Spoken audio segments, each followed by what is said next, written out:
There we go. Test. Cool.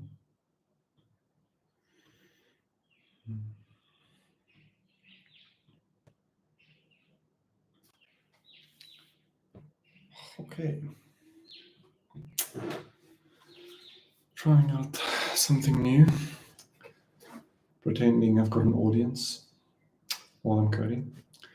Okay. I mean, the idea is from an observation that I've seen where if I have someone watching me code or coding with someone, then you're forced to be specific on what you're doing now instead of just being in your own head and kind of being all over the place, which I found, maybe especially for me, has been a struggle. So I'm going to pretend I've got this audience or specific person that's sitting here watching me code, doing something specific. So yeah, we'll give it a go and see how it goes. Hopefully, I don't know, do I want people to find this stream or not? Okay. I'm finishing up this material design component library. I'm wondering if I must test. You can see how easily I'm getting distracted. I wonder if I must test if people can actually see this, or like how's the sound, how's the video. Maybe I must open Safari. Can you share the stream? Let's see. All very new to me. In stream with the share. Oh, there we go. Upcoming scheduled. Oh, no, there we go. Video link. Let's see. Restricted. Oh, please, man. Freaking Google Workspace stuff. Why would this be restricted?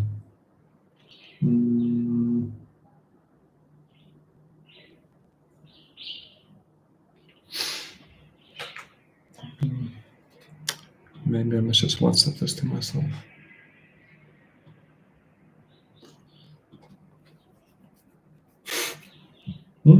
Take it, go away. I don't want you to see. I know, I don't want to. I'll open WhatsApp web. WhatsApp web.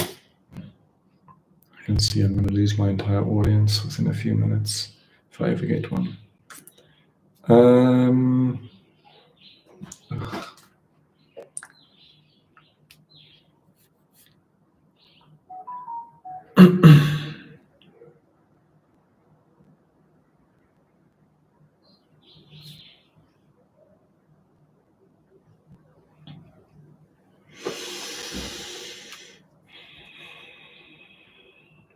I'll try my best not to show any private information while I'm streaming. I guess that's going to be one of the challenges, passwords and things, but I'll just try and be conscious of that. Okay, I want to share this link now with myself, kind of. I'll send it to Alessia. Tell her to ignore. Alessia's my wife, by the way. Okay. Let's see if this works. Hey.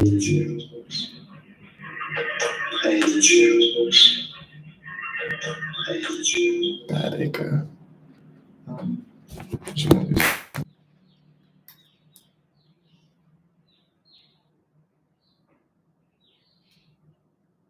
What's the video quality? I feel like I've seen better, but I'm not sure if it's just now. Oh no, sorry.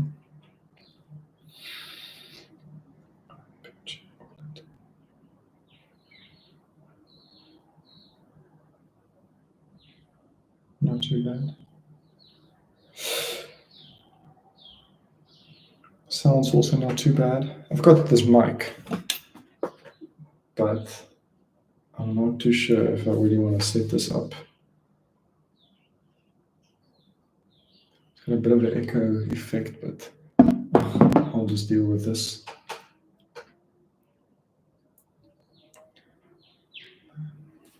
Is that the highest picture quality I can get? No. Oh, there we go. Ooh, that is good. Yeah. Okay.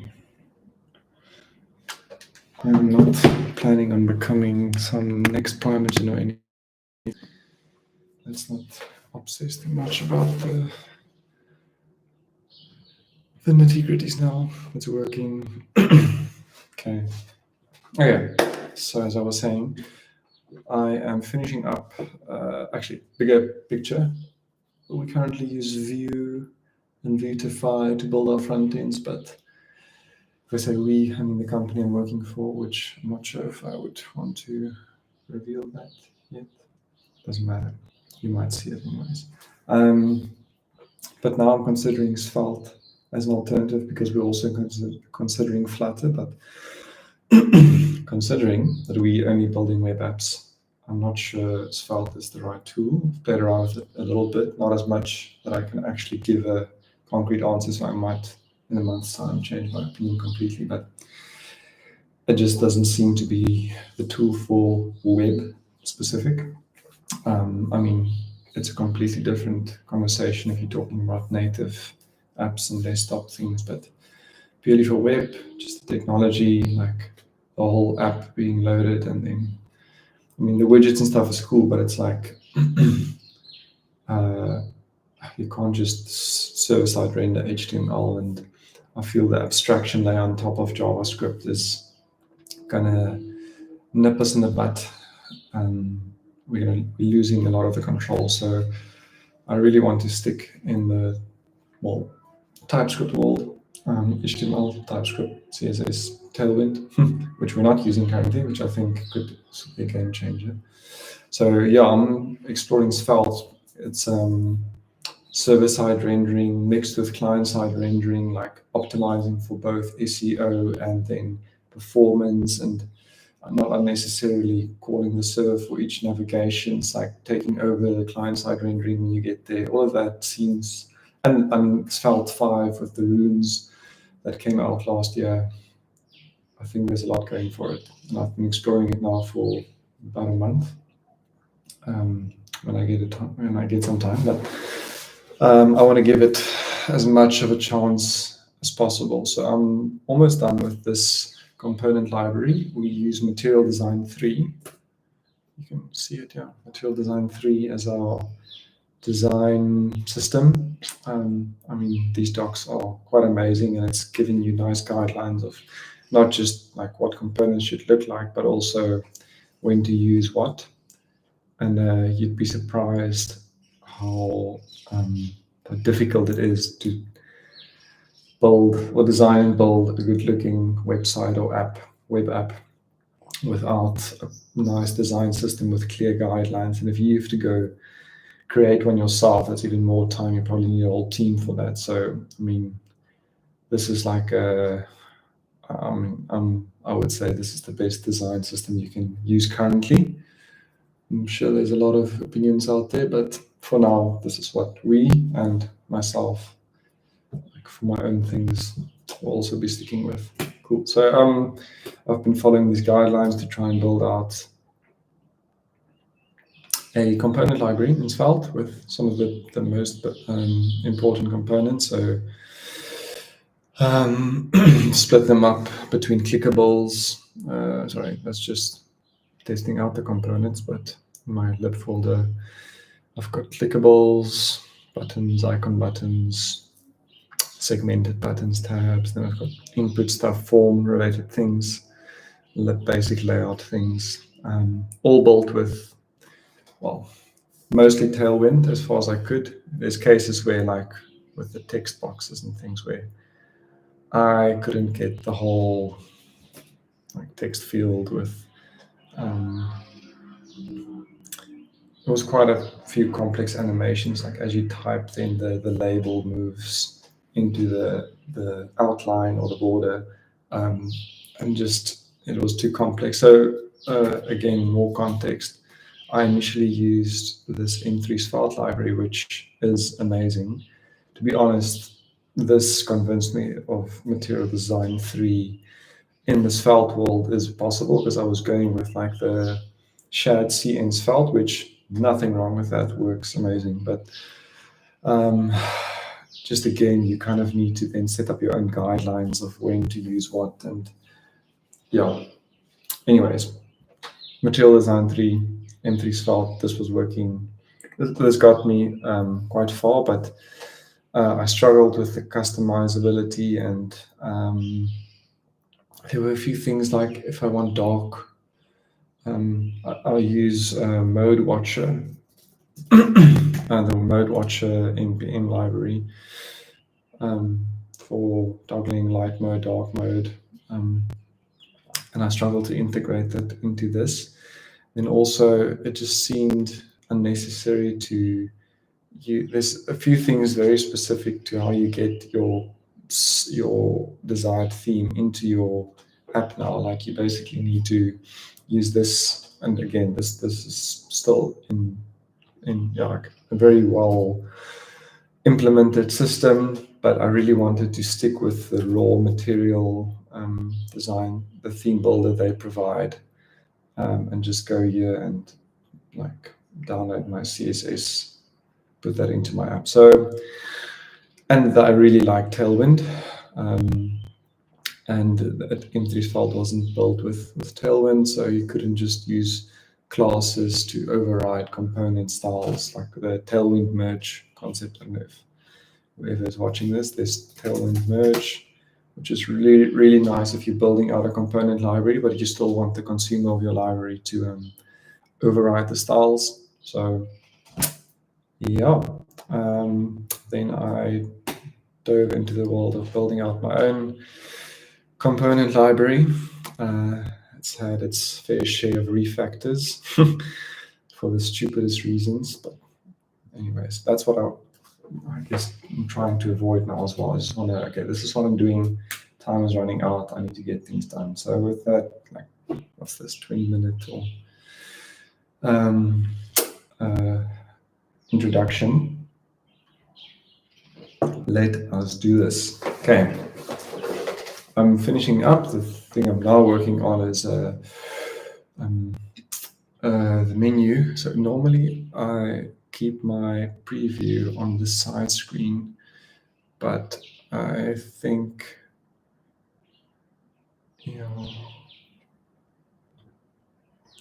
ideally, I guess you'd also want to see what I'm busy with. So let us pin my, I'll just pin this. Okay.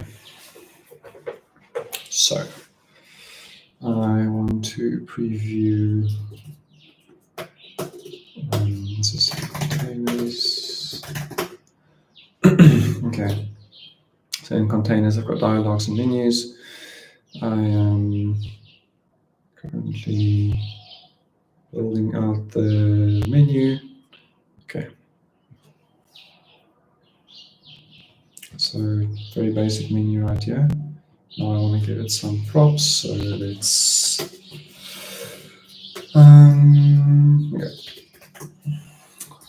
the module section. I've adopted this pattern of defining my component properties in the module sections that I can export it in case I want to build other components that then use that are basically concatenations or combinations of separate components. So I would want to export those props. So I always, for all of my components, I just go export my props. So props. Okay, what am I going to have? Let's just look at what I've got. Need some other examples. Okay, so for the menu, what's different between the menu and the dialogue is you're not always going to, in the menu, you're always going to provide the trigger.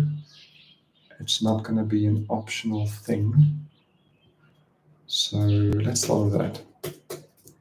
Okay, so you're going to provide me with a trigger snippet. Okay, so trigger snippet. And you're going to provide me with, I guess, the content, the children. Do I want that as its own snippet?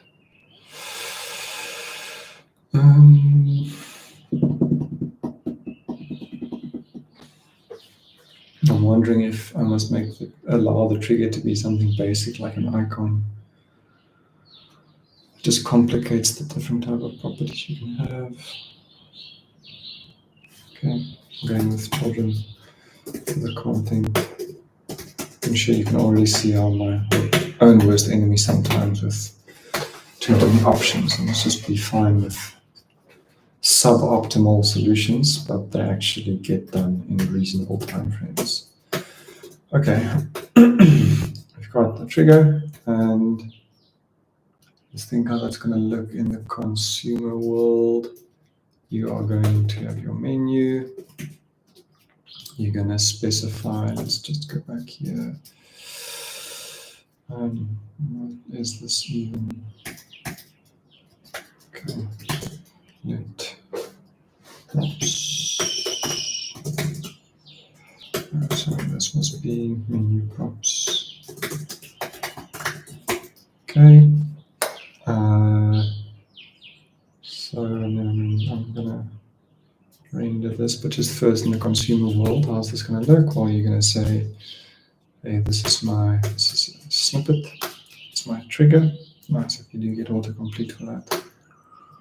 So the question now is, do we want this within your content here? Or do we also want a separate, hey, this is my content snippet?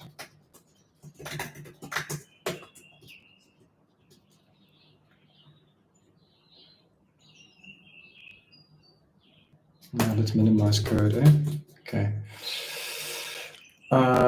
Yeah, stick with children. So a trigger in this case, for example, might be some icon button. And that's why you would want to open as well.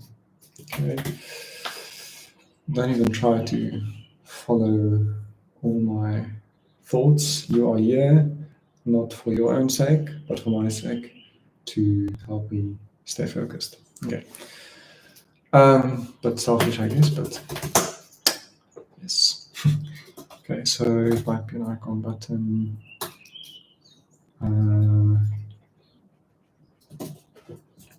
And then icon might be something like settings.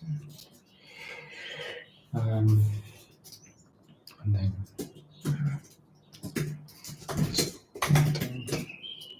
see what we have. Nothing. Okay, so menu now.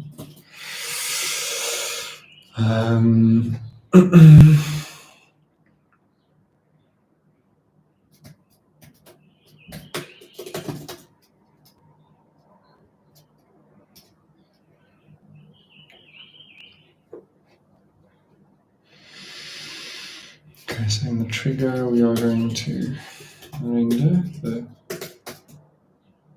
Sorry, I don't do this. I always go shorthand p.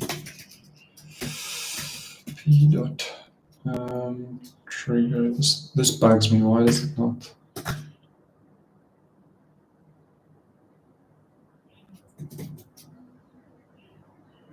What am I missing here? Trigger. Oh, it's well. It shouldn't be optional firstly, but okay. But that gave me autocomplete. See, this bugs me. Svelte, fix this. Why am I not getting autocomplete for rendering stuff? Okay. Render the trigger, and then in the portal content section, render the children. Okay. Now some other properties will be, this thing is open and you can decide if you want to bind to that. Also, the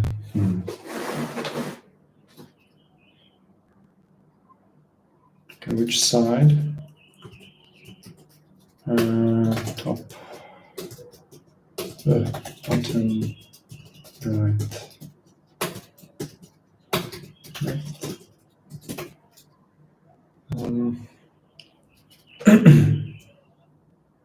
I guess I don't need headphones, eh? Normally I listen to some background music, but this is now the new thing. Top, bottom, right, left for the side. Let's use this here. And side, side. I know I can do property structuring. I don't like it because it feels like it's two places where I'm declaring the props that are available. The only case where I do this, actually this is going to be one of those where I need to obviously make one of them bindable, or if I have some default values that I'm setting. Actually the side, I am going to have a default value. So, okay, so both for open, this is bindable. And for side, okay, so side, the default side for the menu. This bottom makes sense, eh? Sorry, this is me being stupid. So let's go. Now I can just do this side offset. What's going on here?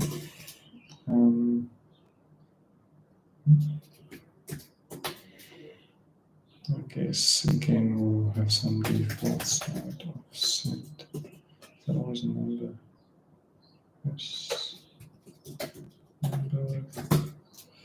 Since it is, but is side mode also optional? Yes, man. I'm worst enemy sometimes. If it is optional, I'm not gonna. I'll let Bits UI. I have more context. I'm using Bits UI for more complex components like menus. It's just the button I'm building out. Obviously, I don't need that, but it's been quite useful. Bits UI, just in case anyone is curious. Styleless or headless components, yeah. So you style them yourself, but they deal with a lot of complexity already for you. So pretty cool. If you're on the trend of you want to just have a component library that already has everything nice, styling, etc., I was there as well. I'm still there to an extent because I'm building this already styled material design 3 styled component library, and I'll be using it. But it is nice knowing you have the control with like something like Bits UI to completely style that thing to your heart's content. But that's also dangerous. So, but it's nice to have it as an option if you really need it, but don't fall back to you want to style everything yourself, or like in every app, like rather use it to build your own preferred component library. That's perfectly fine. Just again, make sure you've got like some guidelines, some design system that you're using. Okay, enough babbling. What am I doing?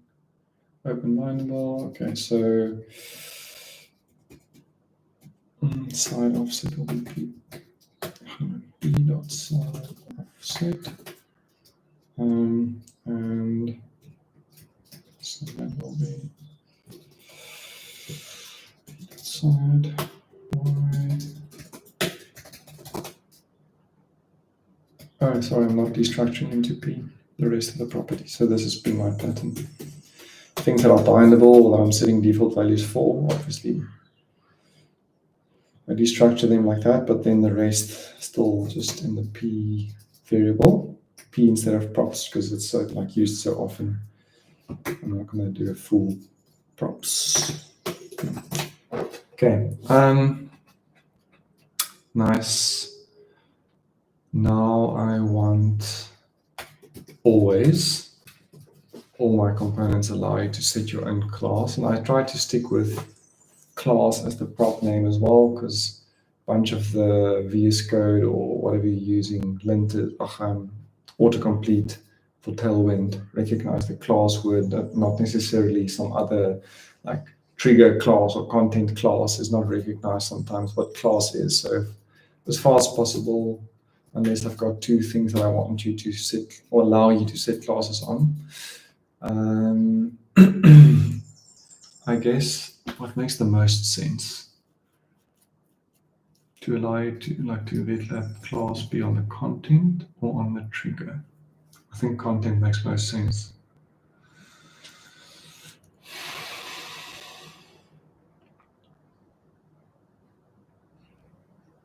I can't, because I mean you can still style this thing to your heart's content if you want. I mean the same with this really, but okay.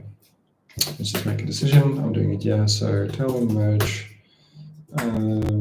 Actually, do we want to set any default classes? We might, eh? So let's just start with we're not setting any default classes. So you setting the class there. This class, go on the side, but I'm just going to leave it out for now. We've got sides out of the class. I also don't want this to be a distraction where I'm constantly thinking of, I need to say the right things and sound smart or whatever. I'm going to pretend like this video will never see any daylight or anyone else's eyes. So it's just for me to stay focused. Okay. I need to tell merge.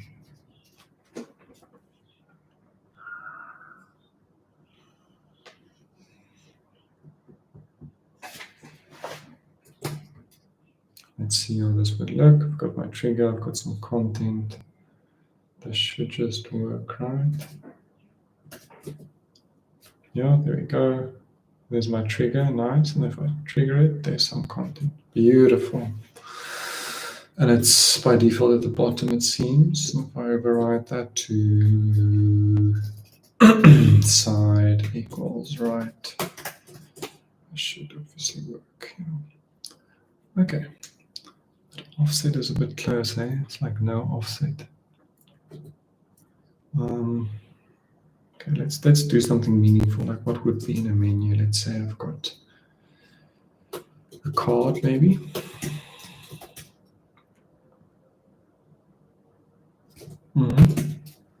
And in that card, I've got some headline, class headlines medium.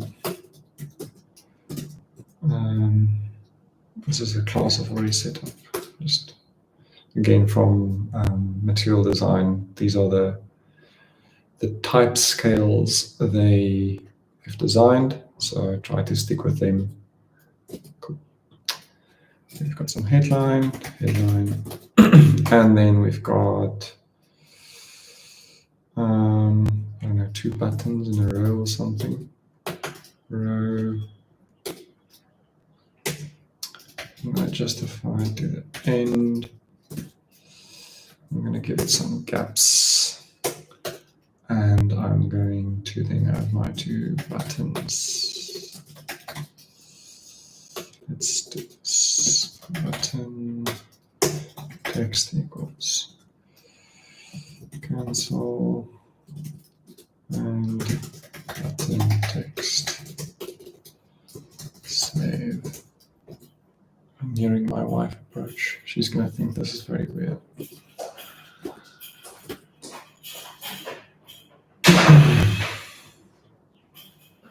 Not too shabby. Hey, look. Ek is besig om te livestream.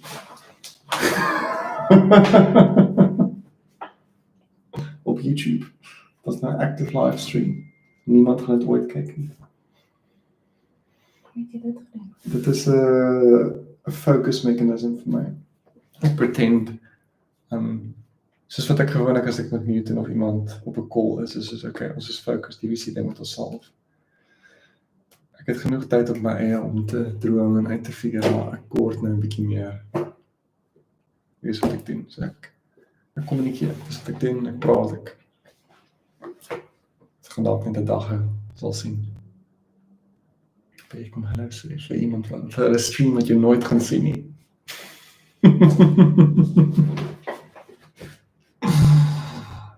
Kijk, was dit. Mooie dag. Zal het nog? Ja. Hoe weet jy niemand gaan het sien?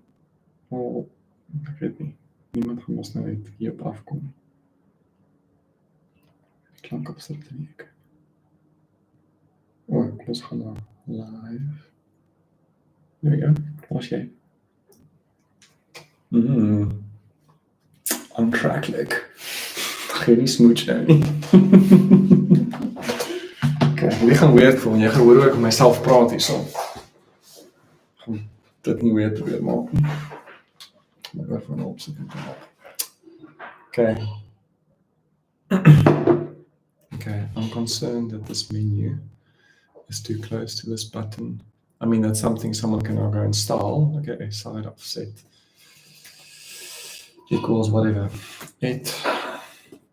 And then, boom, you've got a nice offset. But do we want to provide some default? Okay, let's see, what will be a nice default? Because if it's not just this case, it's also like at the bottom, but even then you want some kind of offset. I think we found it. The default is 4. So we're going to do side offset equals 4 as the default, which means this just becomes... Okay, I'm still slowly improving my Vim navigation. Don't judge if you're a pro Vim user. And if you're not Vim user, start using Vim. It's worth it. It's painful for a few months, and then you get faster. Okay, that's good. Happy with my menu. I want to see how this would look in another example. So this is a side menu example. Let's make this thing.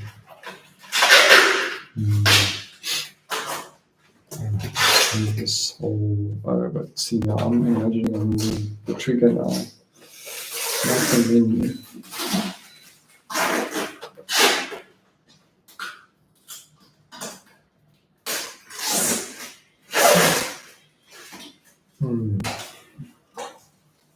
Okay, well, it felt intuitive that I'm styling where the trigger is on the page.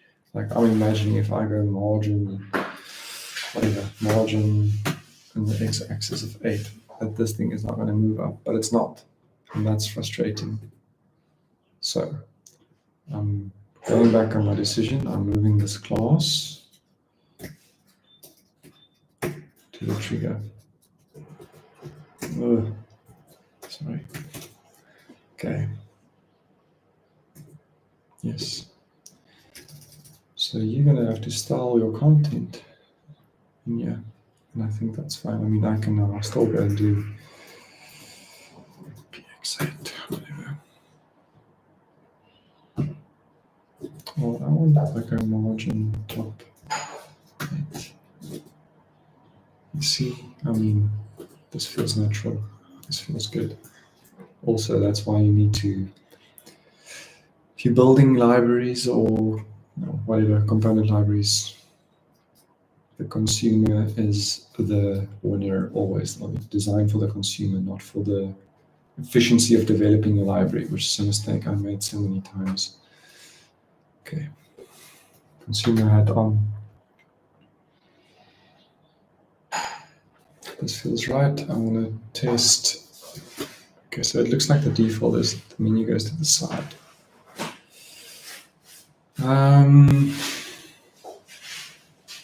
Well, I think Bits UI lets it go to whatever side. I'll make some absurdly large left margin now. I think it chooses the side that fits it the best. No,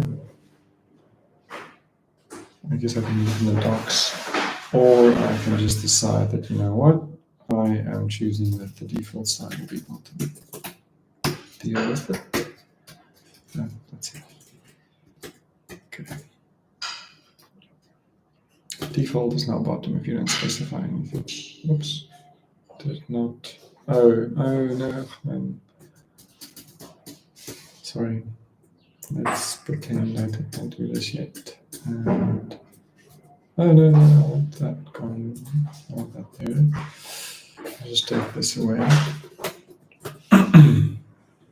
Okay, so the default is bottom. That's interesting. Now with that margin, I obviously added here. Take it away. Nice. And if I move this thing to its side again, sorry, this thing.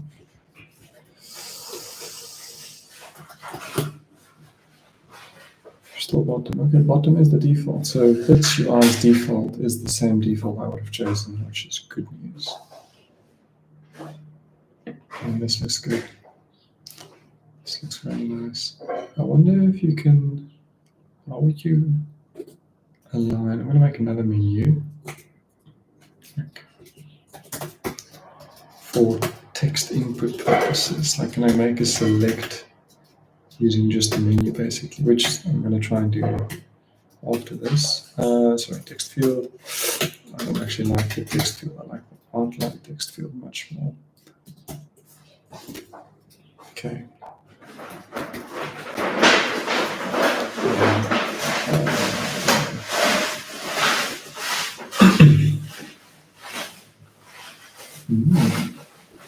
Not too shabby, but just get rid of this one.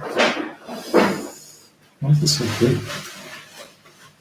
Is this the default text size? This feels huge.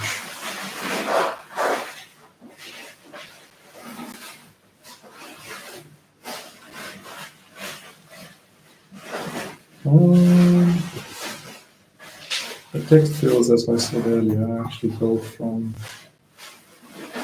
Svelte. I literally copied his code, her code, I'm actually not sure, and just try to move as much of the CSS into Tailwind, put into everything, and then provide some props and things for color, etc. I wanted to check, is that these text fields also, sorry, or her, I don't know, text field also must big. Just compare. I guess let's go for the not multi-line, outlined.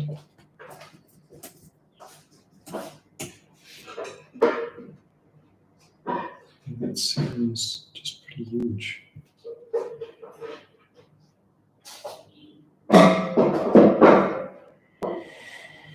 I'm trying to compare it with what I have.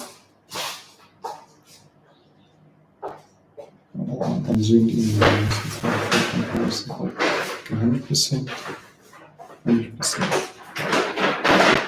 Where's your text field now? Oh.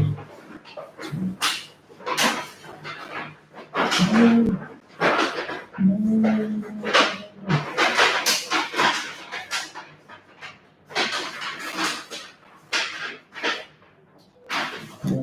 Okay.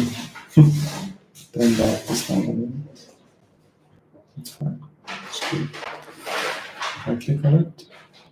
Really interesting. For this thing where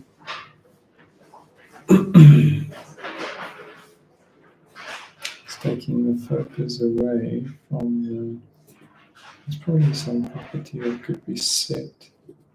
Okay, now it's worth looking at the docs.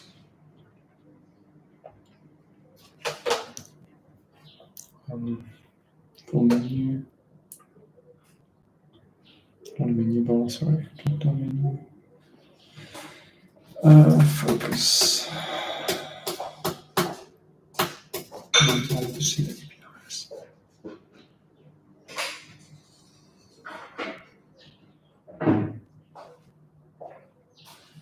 Trap focus, default true. I'm going to try and set that to false, see what happens. Where's this on there? Content.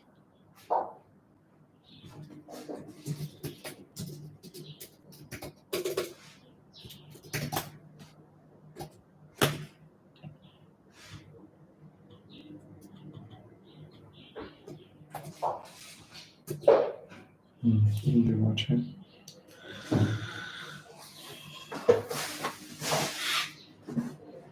I guess it is a bit of a particular example. I was hoping to just have menus and not really selects, and then you build your select with whatever you want, but it seems like I will have to have a dedicated select component. I won't overcomplicate the menu now. This is a menu, just a menu. I have a separate select. So this is not a common use case of a menu then.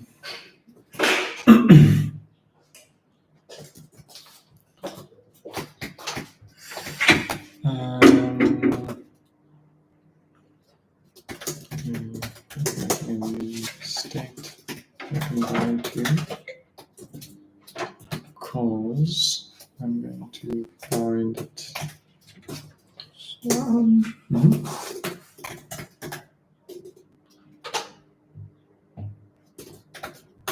soms plan vanmôre. So ek gaan nog nie meer opsit nie. Wat is wat die August? Oh, not a chance. Jo, ek het vergeet daarvan. Ja, cool. Ek meen, wat moet ek hier mute?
Okay.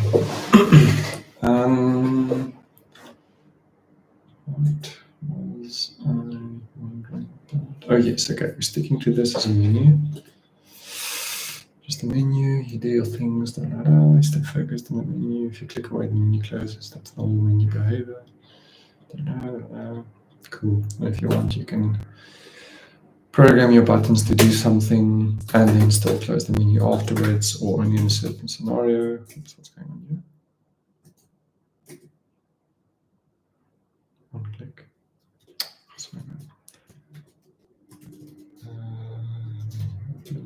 Yes. Dump. I'm not binding to it properly. Oh yeah, I created it, but I never did anything with it. I binded the icon button, did not bind the menu. Bind, open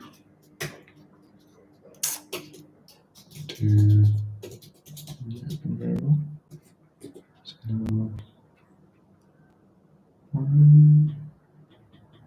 something strange.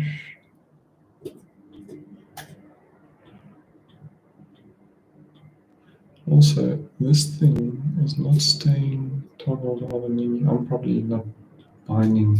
Yes, I'm being an idiot in my component here. Bind open. Nice, this is going to work. Beautiful. That's toggled, as you can see, while this thing is open. And then untoggled, untoggled, toggled, untoggled. Amazing. World's simplest menu. I'm happy with this. Let's move on.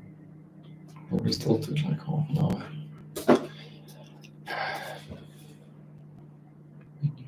What else? Class.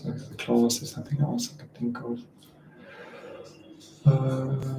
Disable. Or if you want to disable the thing, I guess you disable your. But maybe you want to show your trigger.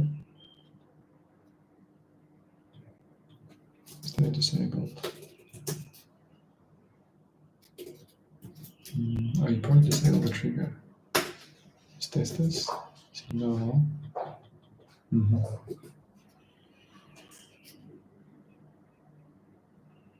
Because if I just disable this,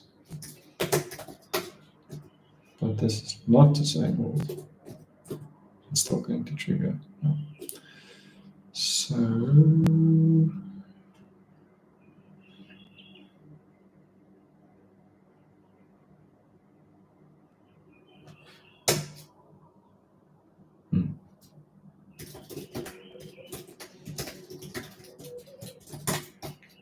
I just added for completeness sake. So you can disable it if you want. So now I can go, this is disabled. And just for communicating it to the user, I'm also disabling the trigger. It's showing this disabled state. And then I can take it away.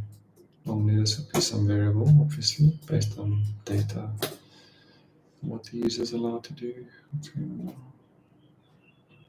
There we go.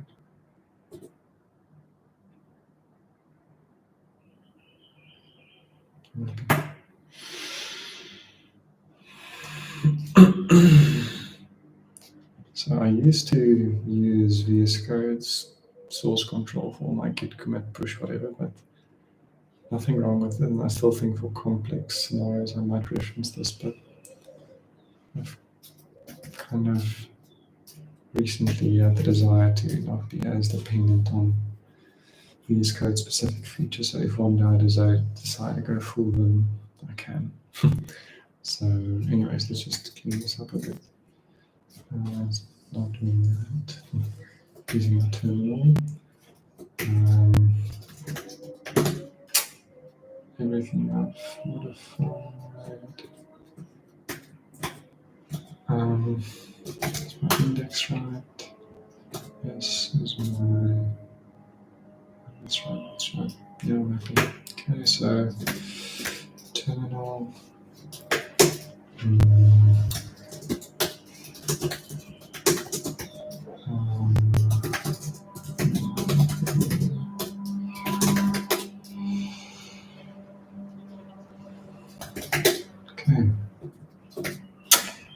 Cool. Menu's done. Next on my long list. Let's scratch this off.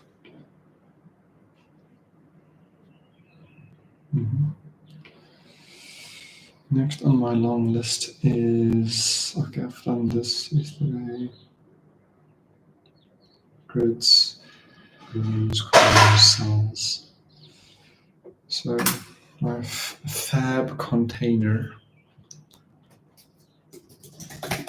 So what this is merely, if you are familiar with floating action point patterns, they are meant to sit at the bottom right of the container they are in. So I've already coded out the fabs. Now, just to make it easy for people to use them, I'm just giving them a container. I've actually already built this out in a previous commit. So before the refactor, I think my middle name is refactor.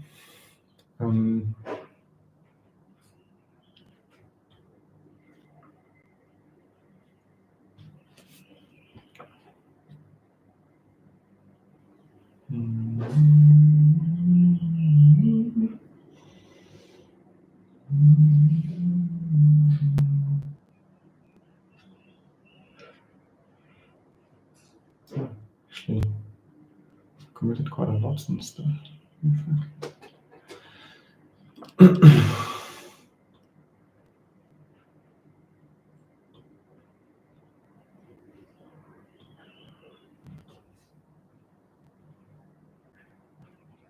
It's not here. Probably put it in here. I don't think I have to change much here. So, I mean, all of this is already based on material design specs. What I might do is just definitely stop this stupid property structuring that I started out with.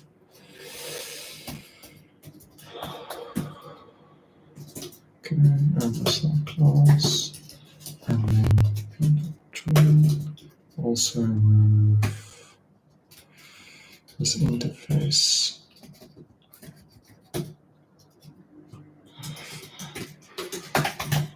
Oops.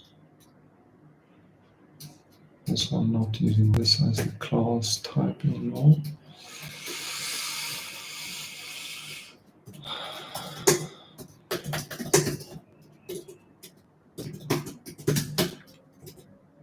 Oops, interface. Export interface, export interface. So I've got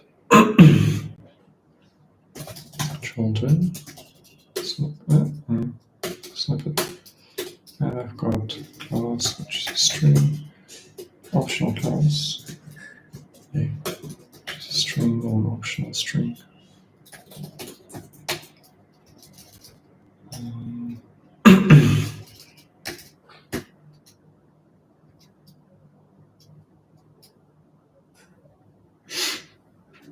I'm scared of looking over and seeing there's actually someone watching this. Because I mean, the keyword I think I used was Svelte something. So I mean, the YouTube search engine might get someone who's looking for Svelte mixed with gRPC. Okay.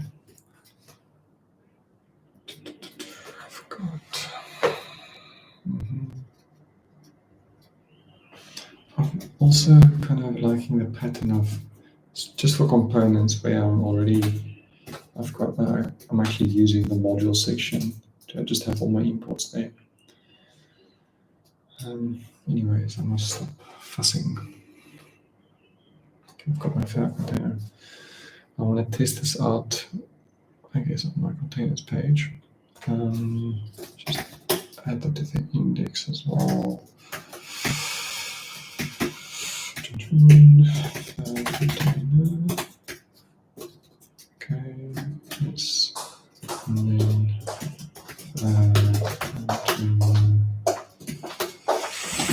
let's add some fabs as well.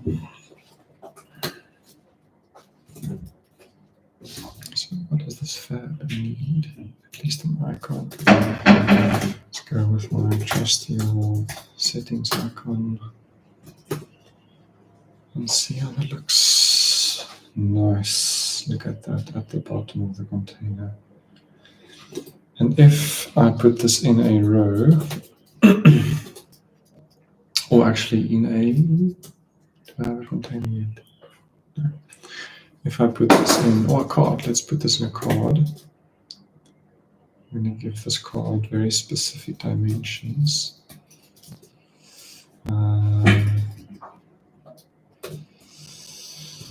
With 400 px, height 300 px.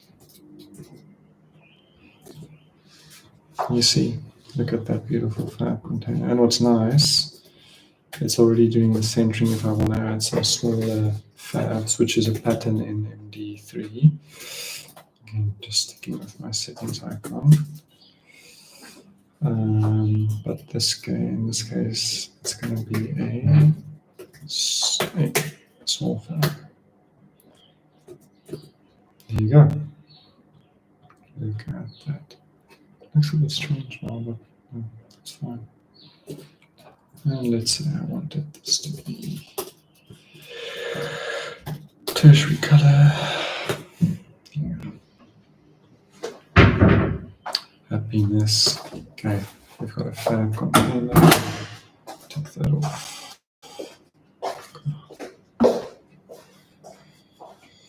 I actually think this is helping.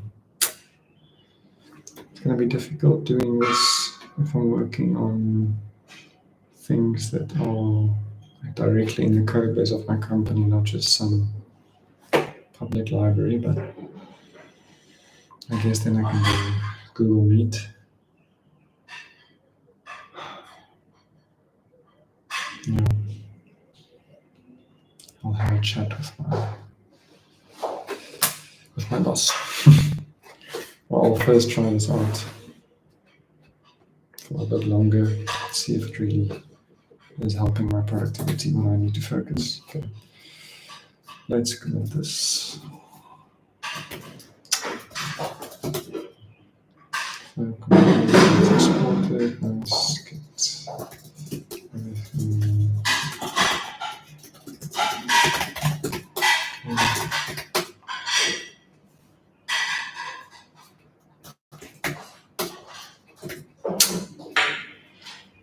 I wonder if I can show my key, so you can see my key bindings. I've seen now I'm getting distracted, but I mean, that'll be cool. You can see how I'm navigating.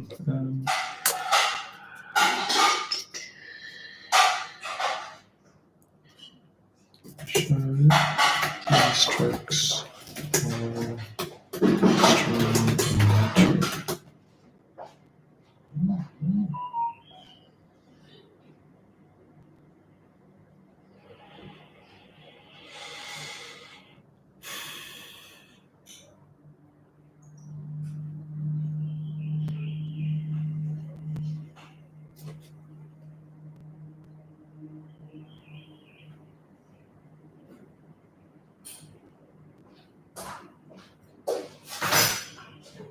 Maybe there's something I can configure directly on this live stream. I don't want to spend more than 5 minutes on this. What's this? Feedback dashboard, maybe?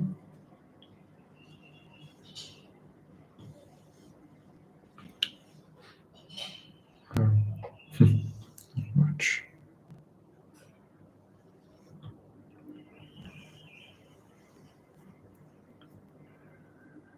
I'm sure people have done that at all.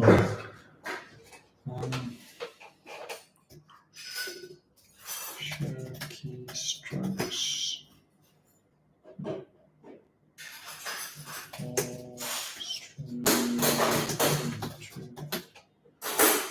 These areas.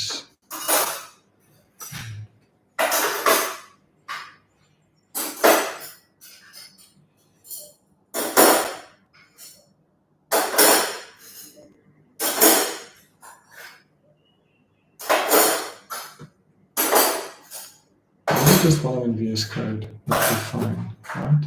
VS Code, VS Strokes. Okay.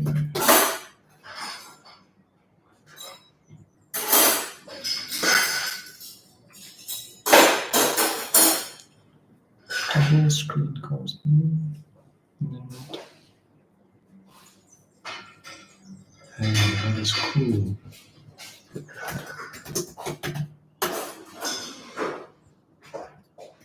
Hey, this is very cool. You can see if I do. Yes. So I've moved my terminal to the right, quite like it. And then just Command J obviously to open that up, close it, and then if I need to do something in an extra terminal, yeah, Command, what's that, backslash.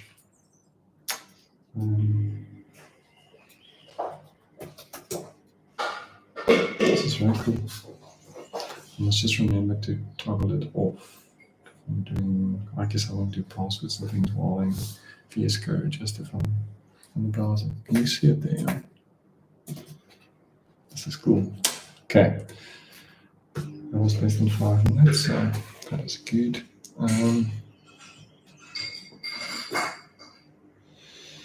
Next we have, there's 2 big ones, which is like standard layouts in material design, but I'll get to those later. Actually, I've done the dialog ones. So let's just add some notes. So next, I can't decide if I want to do a list component, because all you need to do is a for each in Svelte, and you just use clickables. And you style them however you want. Okay, I'm going to leave that out for now. Let me take it off here. But what we have seen is I need a select component. Okay, let's do a select component. I do not think that MD3, M3 Svelte had a select component. We might.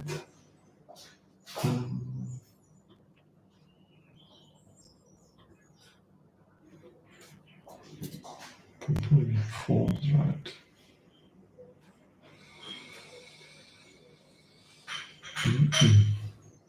Also, I think on his website.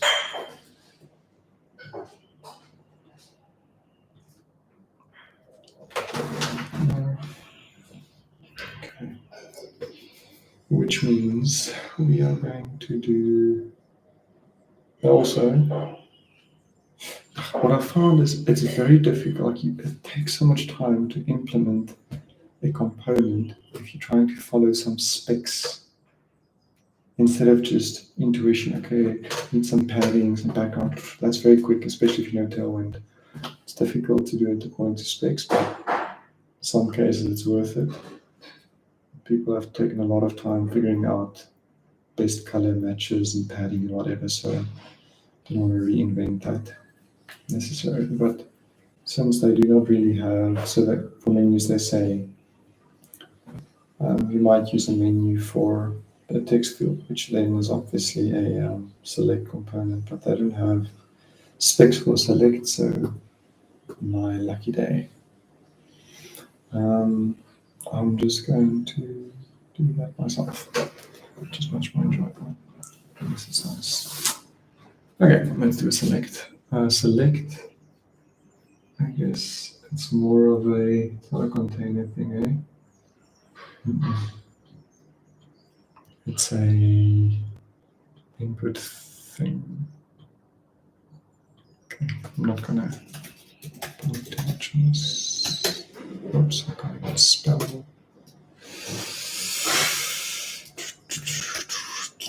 Where's my select? I'll rename it. Okay. Now select it. Actually, first close. Now select it. I'm gonna go to, let's try, what am I doing?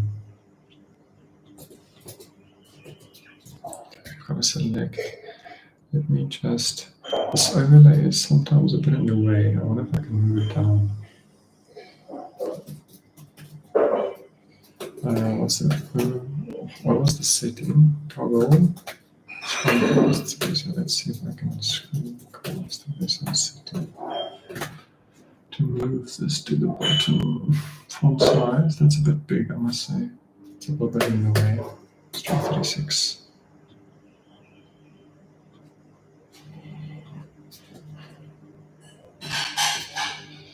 Yeah, that's better. Even smaller. That's not too small.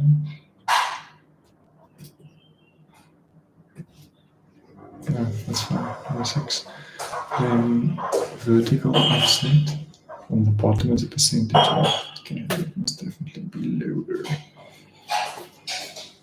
That's better. If I'm even tempted to just have this at the very bottom.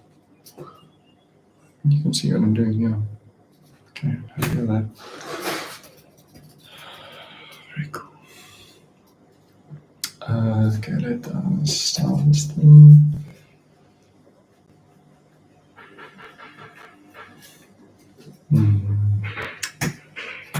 Just want the most basic starting point. Yeah, I think I saw this in a video reviewing Rich UI or reviewing a bunch of Svelte libraries, and these examples are they're too complex. They're doing too, like, I need the first thing to be the most basic example of a basic select, right? Like, it's too specific to some use case here. So if Hunterbyte is watching, some feedback, but I mean, this is an amazing component library. Headless component library. Okay. Do not want any of this.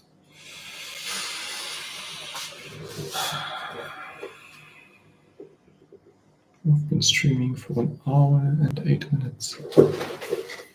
I can actually also see realistically how long I'm working.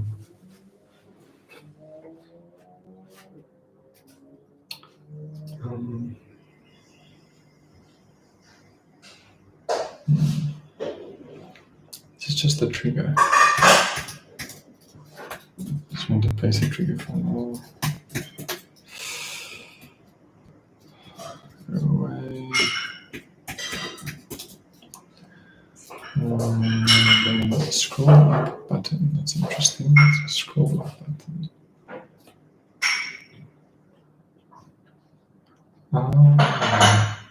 No, too complex.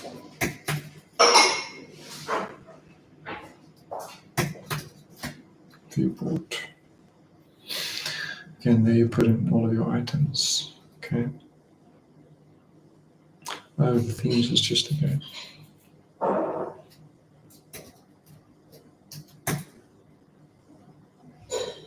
No, let's keep that in because I'm going to need this anyways. Let's just do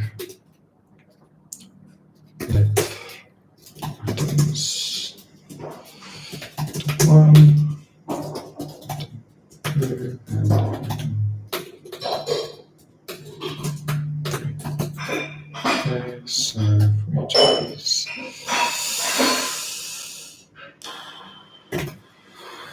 items,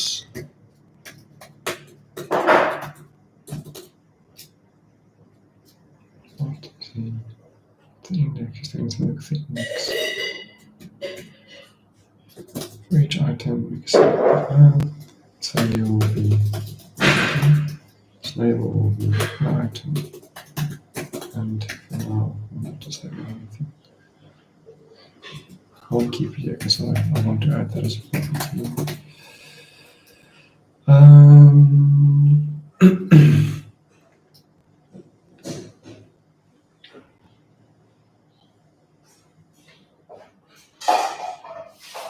This is interesting. Selected, you might want to do specific things with it. I'll keep that in mind, but for now, take that out.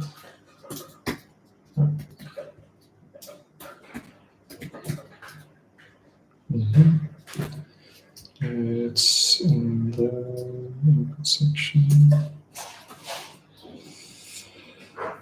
I'll try and move. This page is already too populated. There's a lot going on here. It's just order direction. I've got way too many radio button examples.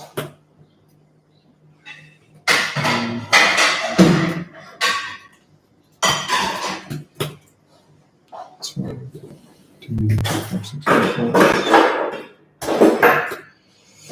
Way too many insiders.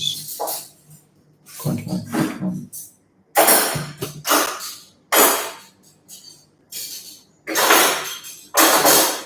Yes. Okay.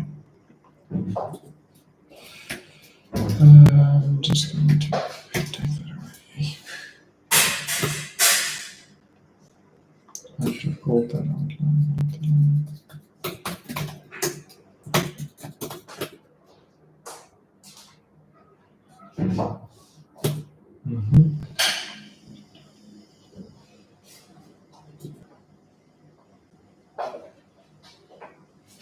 Okay, let us put a select. Firstly, export it.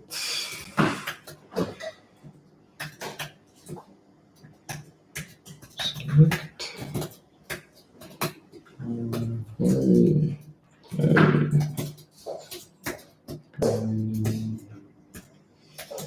Yo. Taking so long. It's in the input. Okay, so now give me a select. Oops, sorry.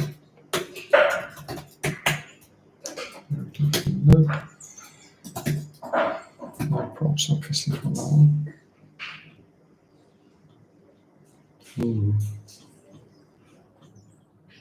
Not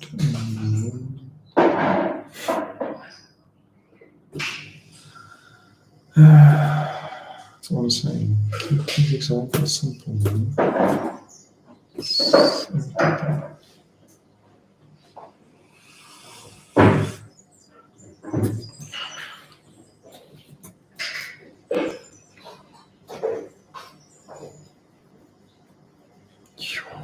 Look at this. Can I just chuck it all?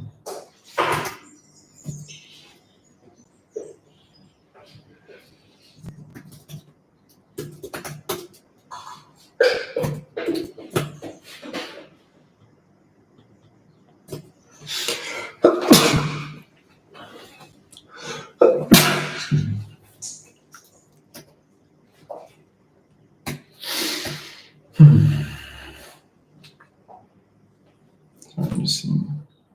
Looks like got a message.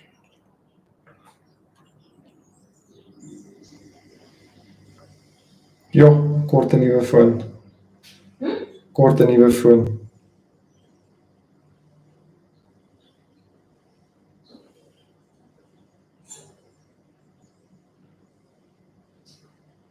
Janie se 21st.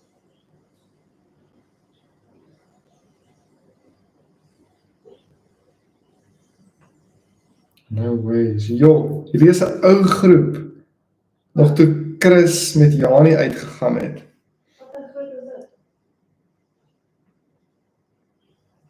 Jo, wat het ons in die 21st gedoen? Yes, like. Vir die Boshoff.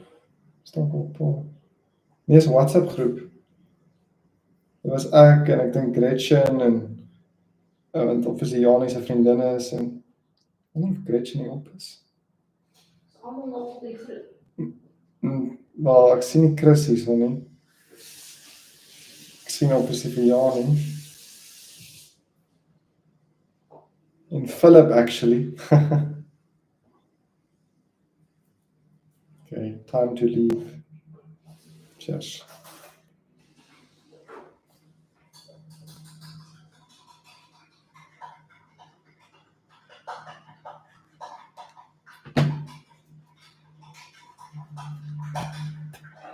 Soek 'n basic select Come on. Hoe is het freaking complex is.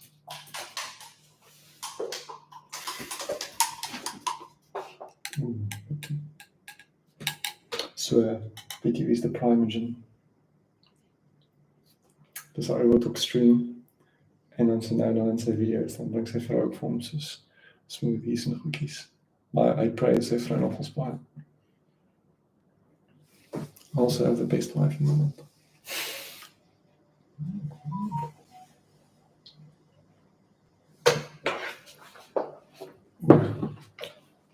Is lekker.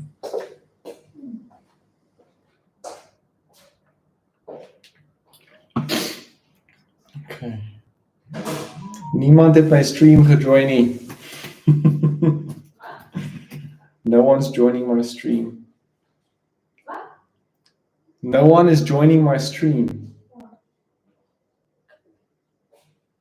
And maybe the select items to the classes were messing it up.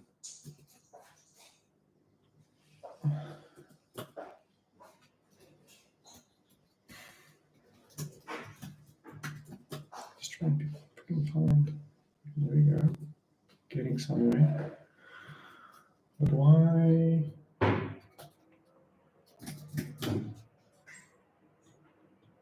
Okay, so that's like a menu. So what is the difference between probably not much, eh? So actually what I want as a trigger would be text field.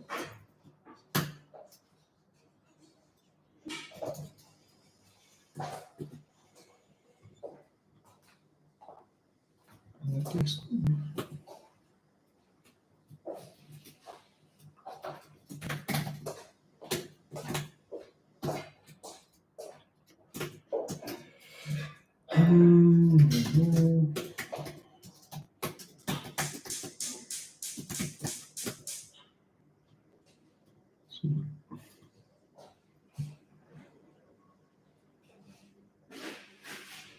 This text field to stay so I'm actually building a combo box, not a selected box. Does he have a combo box? My Vue have been using the wrong thing. Because if you don't like this, you don't want to type, you just disable it. But I want to use one component, not two.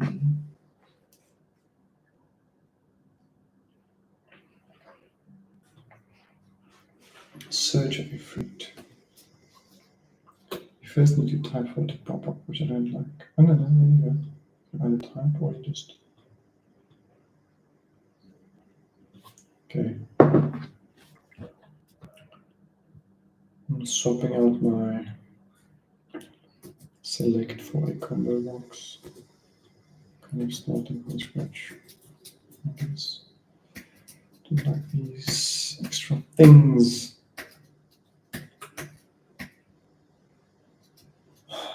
Let's just keep the fruits to get some working examples as soon as possible.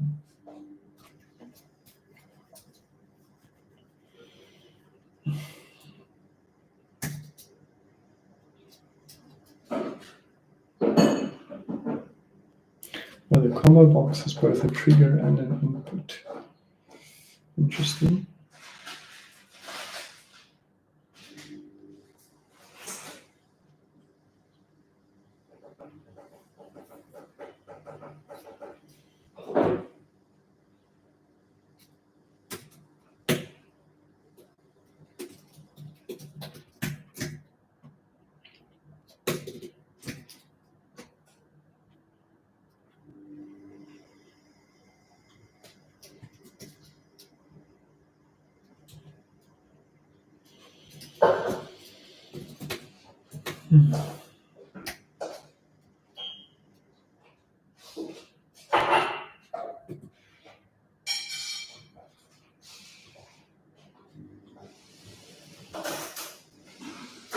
Oops, outputs.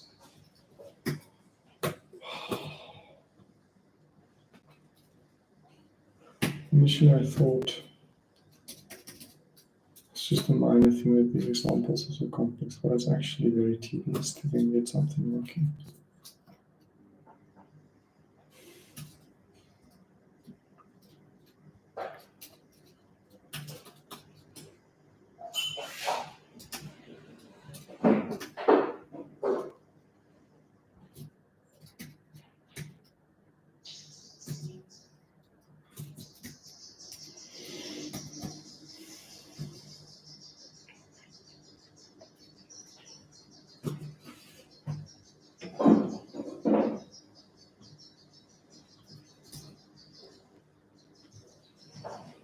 Getting there. Can I start showing my fruits?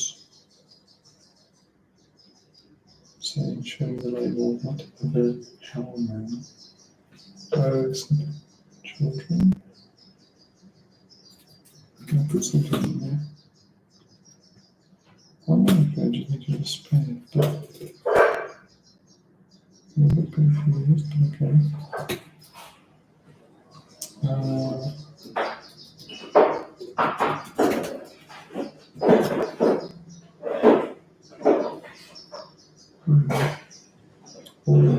Okay, we are getting somewhere. I don't know why this thing is opening up to the top.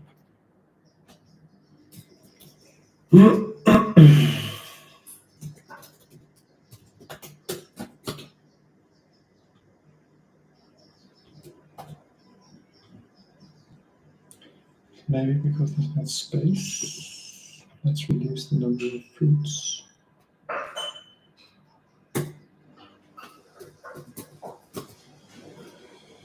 Yeah, okay, so I don't want that. I always want the bottom.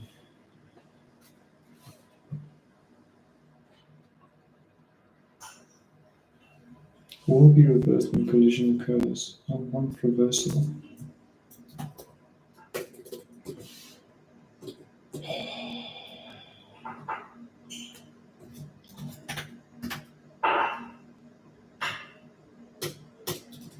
Default is bottom. Okay, so reversed if collision occurs.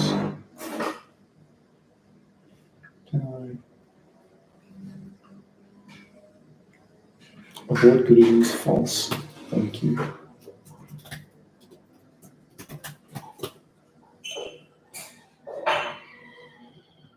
Beautiful. Well, that's like that already worked. We want all fruits here. Doesn't take far back.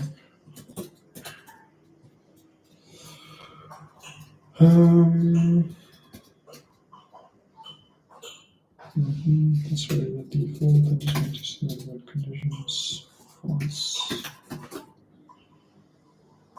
Thank you. But now does it go?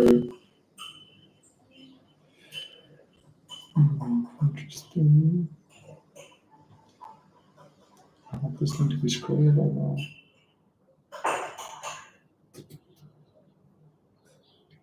Okay.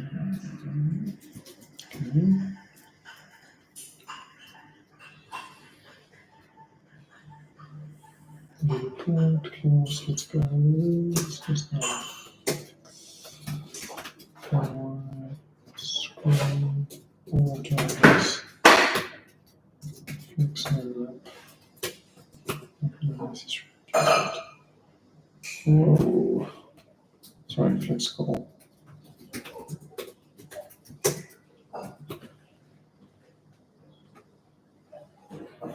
It's my scrolling. Maybe I was restricted with 2.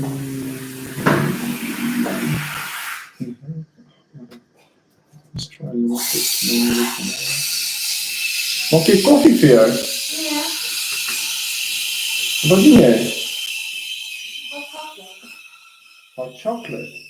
Ja. Ik moet jou een prentjie vir jou maak. Ek moet jou 'n prentjie vir jou maak. Ja, maar ik weet niet nou. Hi, Erlek. Kom maar, Be back.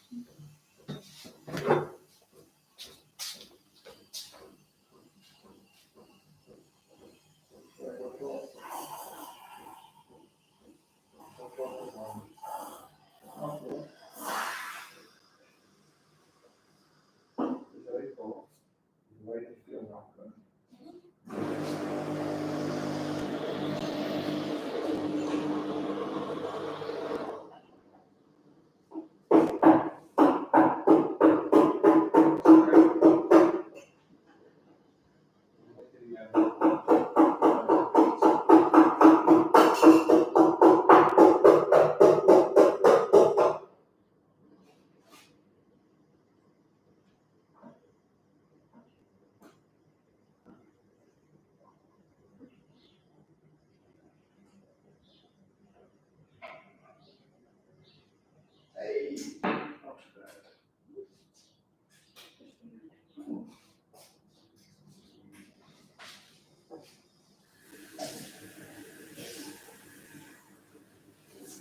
Dit is eigenlijk een baie geld, dus ik nou geleerd is om die soling, maar eerste screen is dun, zodat hy nog nie bo lê nie, maar jy moet al movement in die decode nou begin regkry, so wanneer jy afkom, dit is nou al skaal.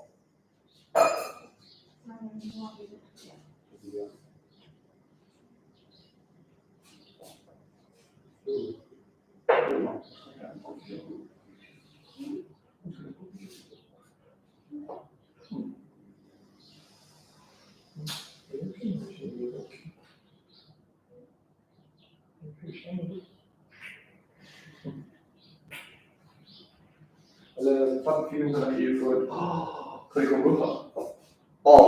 Dit gaan amazing wees. Wat jy expect? Numbers. Ja, hoeveel was dit?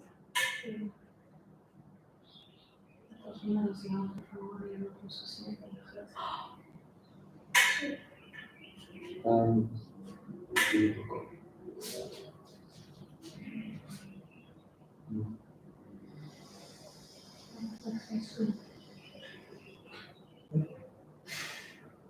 Ik mag goed eens weten.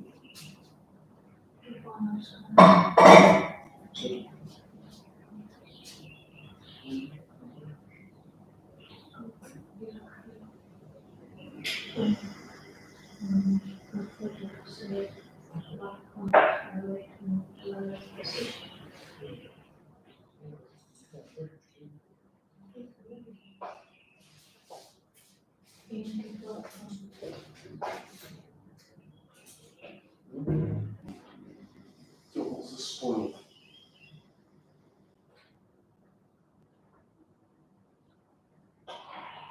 Dat is ook heel goed.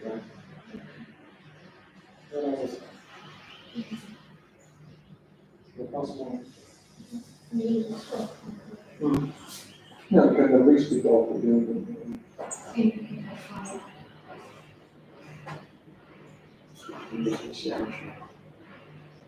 Ik vind het grappig. Mijn kant is ook wel. We zijn er niet.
Oh.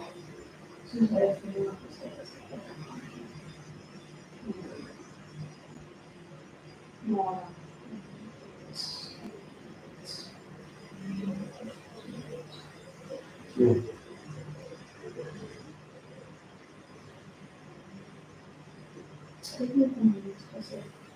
Zo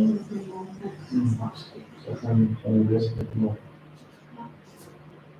Ja, precies zo. Dus dat ik die excavation drawing. Ook een weet het zo.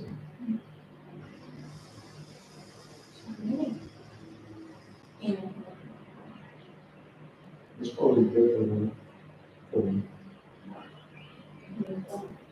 een ding te doen. En wees op mijn niveau is nog zo. Wees dat het is niet gedaan. In het stressgoed. Of wat ga je nu? Je gaat nog iets anders betekenen. Ja, moet hij is niet. Je kan maar het werken. Ja. Dat moet toch weer het al. Ga je hebben. Hij kan consulting. Zo projecten, dan kan hij komen. Ja, je moet eerst zoiets dus aan je gang krijgen. Ja. Of hij kan altijd uitvinden op bij de techniek komen. En die instructors hebben. Dat is iets stable. Daar heb ik al op in dat iets stable. Of even die gedaan, maar ik heb wel even gedaan. En mensen. Ik heb doorgaan. Ja, dat is wel. Wat jij zo lekker bij wat je doet.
Er is een vroeger die anders is nooit een immediate cache, maar het niet meer recurring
Okay.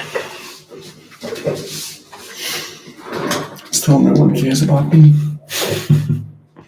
Jokes. Okay. I'm trying to figure out how to limit the height of this thing. I probably need to limit the height of the whole thing, not just the viewport content. Nope.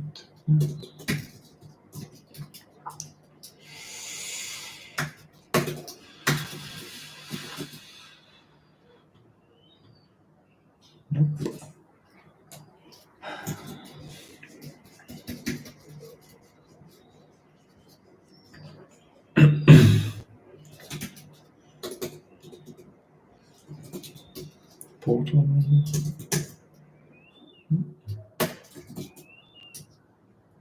No.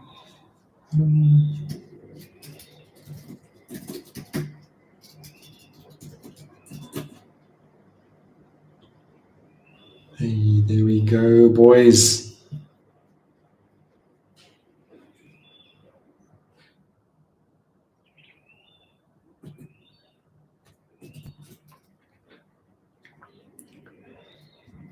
I mean, max H might be also now both of these, but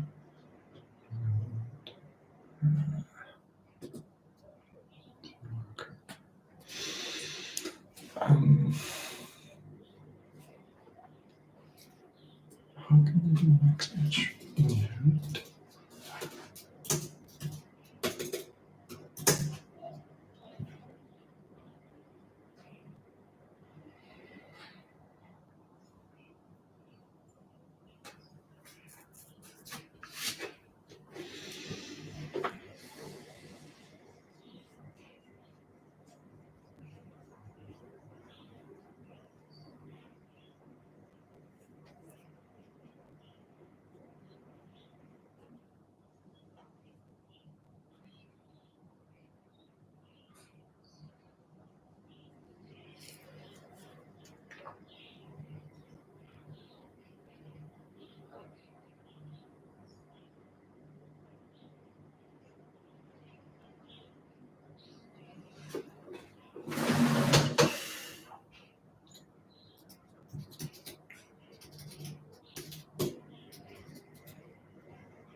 Seems like I have to keep this collisions set to true. So what's going to happen? Let them do false on the top. Unless it's a favorite. Even then it's time to scroll, I imagine.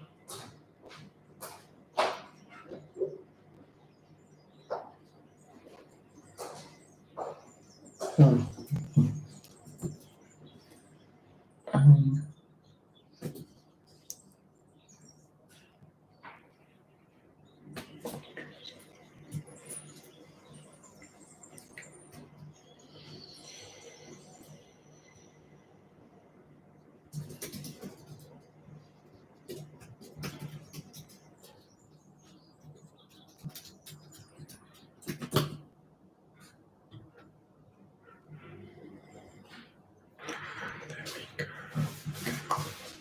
Nog steeds zit in scrollen.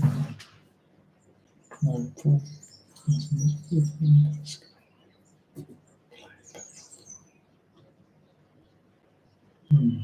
I wish it just stayed at the bottom with scrolling instead of this stupid, if it collides, then it goes to the top.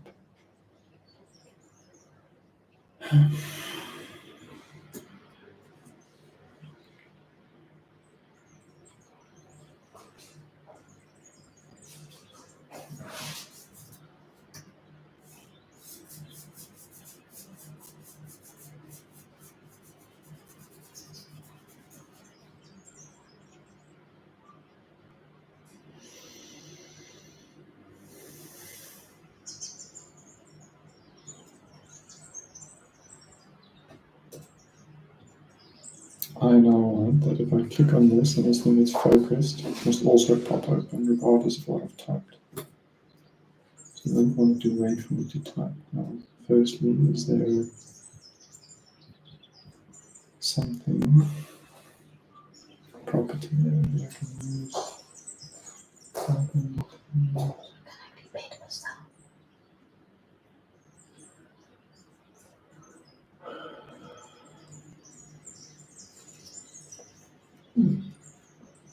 Krijg je die transportkosten?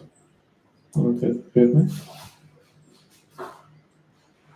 Ik zal in ieder geval voor een quote innemen. Maar die quote is op je website. Hij heeft als voor ons eerste quote gegeven, dan voor ons dus 55% ervan. Is het? Ja. Als je het op je website doet, dan wil je alles once op. Oké. Oké. Je is zeker als niks anders wat ons poort van hulle af nie, wat ons kan include in die delivery. Oké. So stoele. Ek hou van daai stoele. Wat van net vir so side chairs? Vergeet net van die dining tables. Nee, maar ek het al gekeken en ek het nie.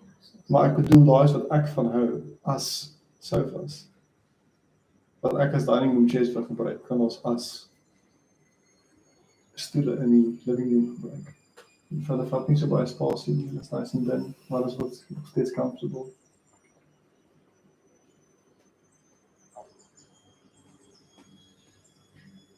Kijk bietjie.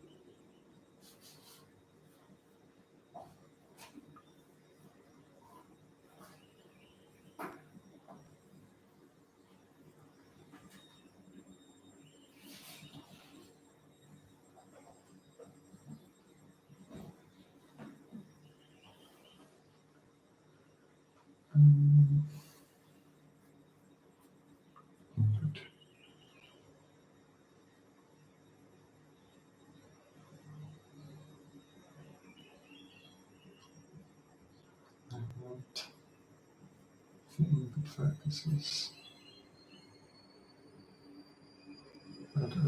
Sorry, I think we're just going to have to code that in ourselves on input. There you go.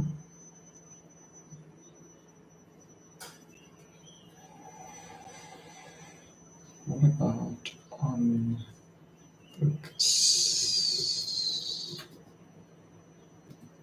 Let's see if this works.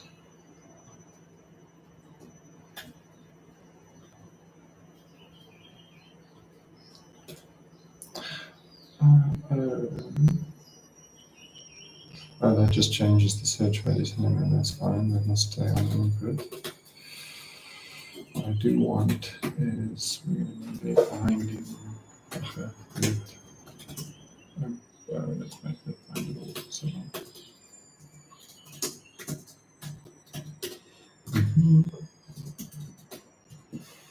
I'll do that later, so I'll just close them now. Okay, so now we can bind to open.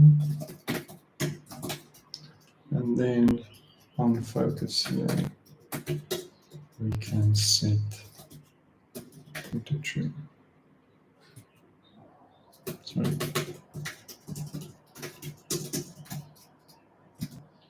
So now, hey, what is going on?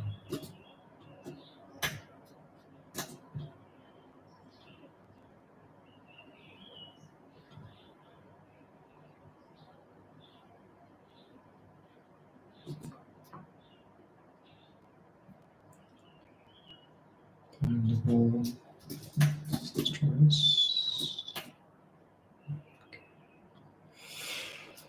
Nice, that is what I want.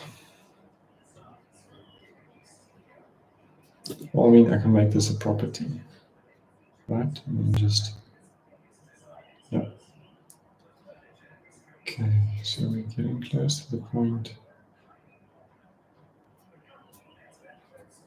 Yeah. So material design also has a material website. I'll see if they maybe have a select that I can use as a reference. They do. I think this is still material design too, but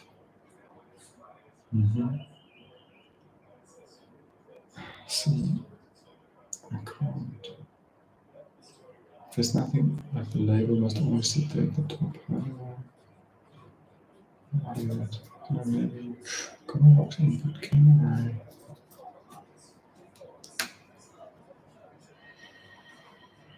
I'm assuming this is actually an input.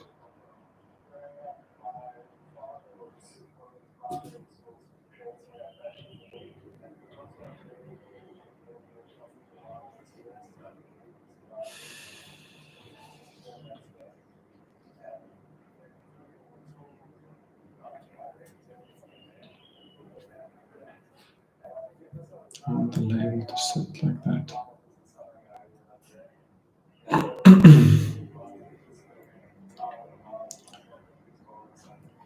It would be nice if I can use my own input in here. Not sure if I can place it.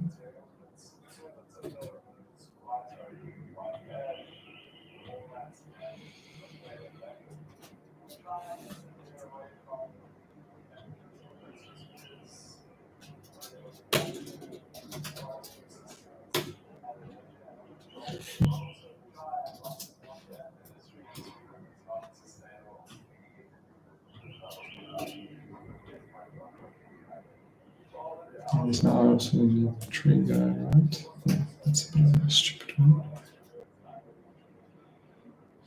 Yeah.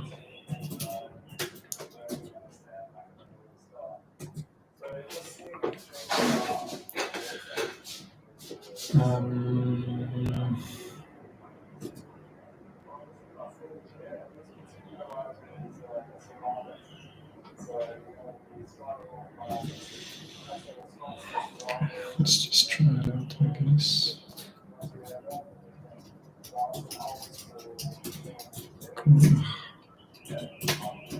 Just call that as well. And I'm going to corner box that I want there. Oh, yes, actually. Text. Upload text.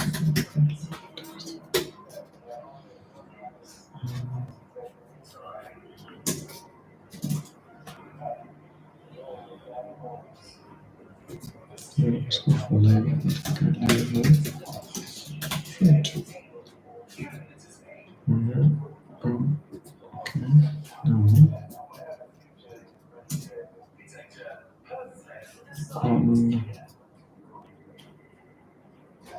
Focus.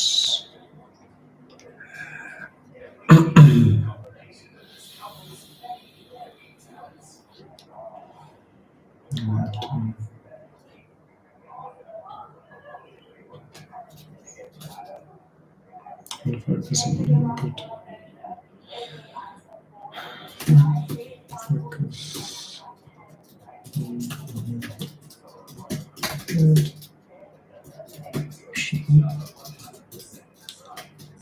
And on input. Now I can just use this. On focus.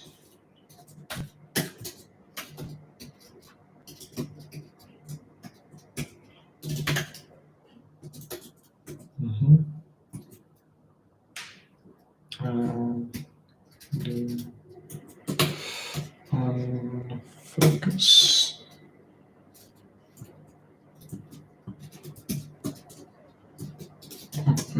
True.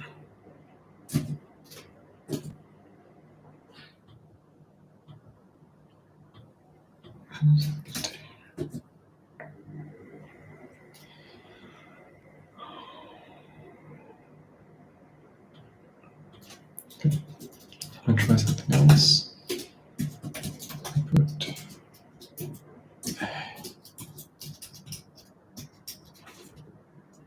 it's in there. See if that helps.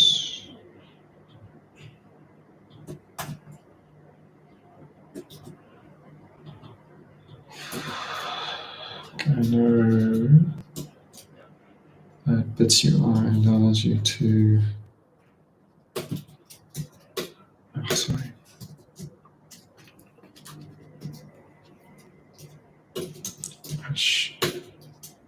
Hash snippet child.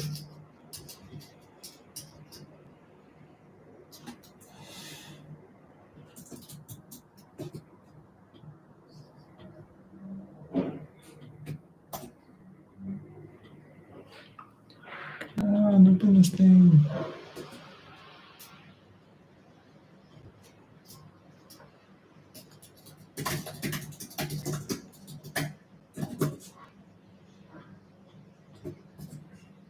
Okay, this on focus is not working.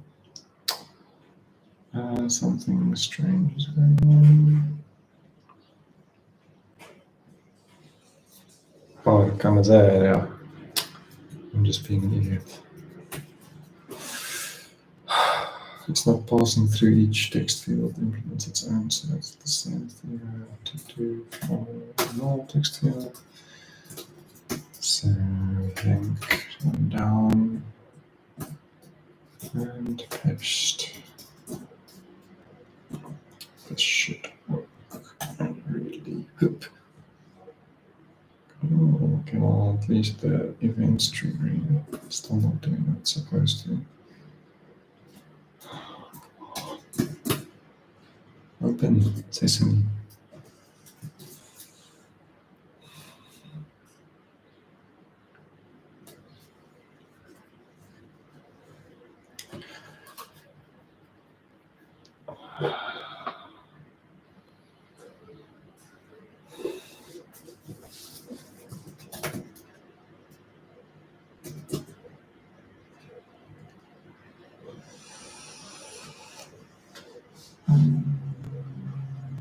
Fully control.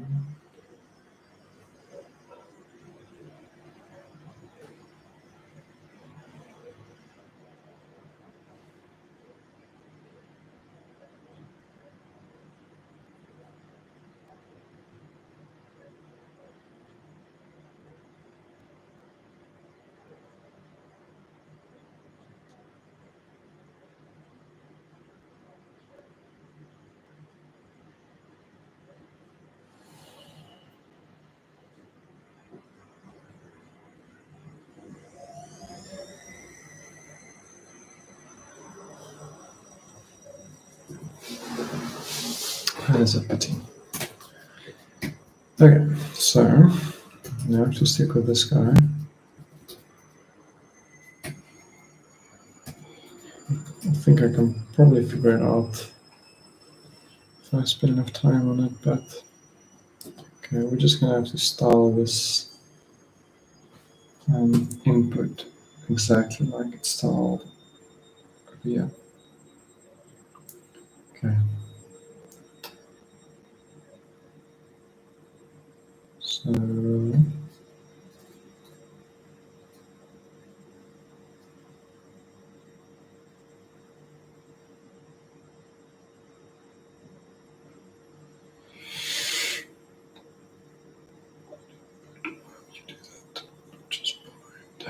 why would you do this? Search. This seems easier.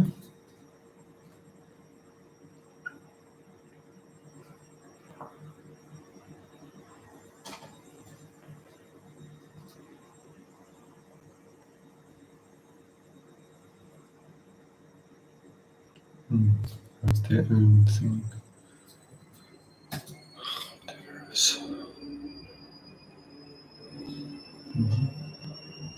To input ninjas, for the input you have this.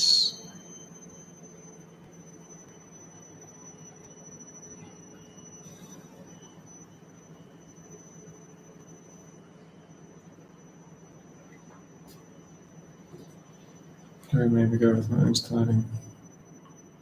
I hate this one that's already got the outline. And styling it is. Class. I do like this. No.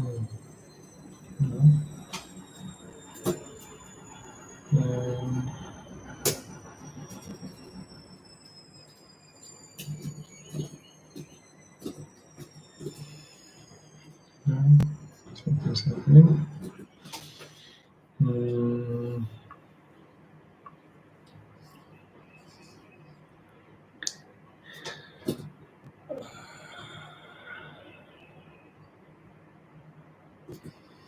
Not margin.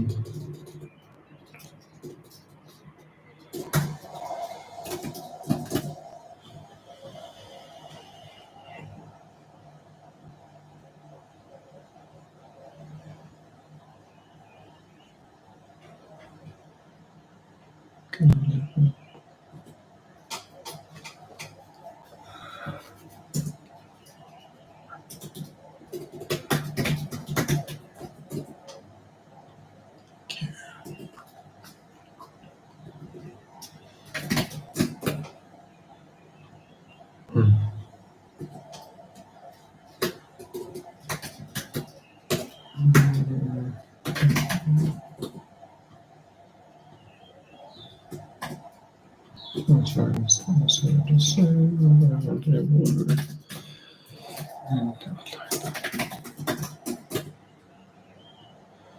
oh, getting there. Now, round it small.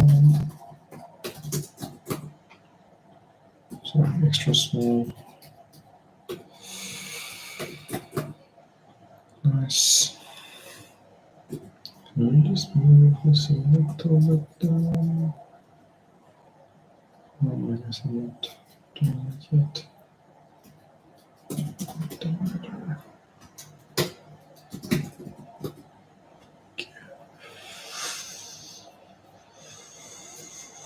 Okay.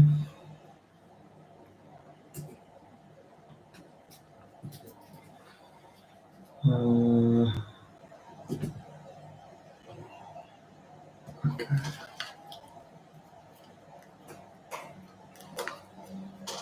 I'm just going to share.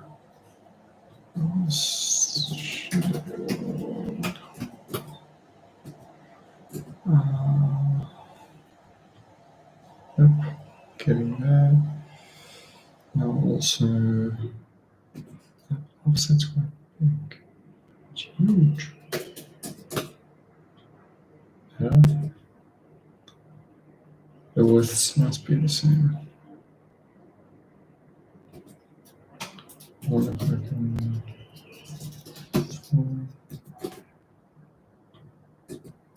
This is not the content.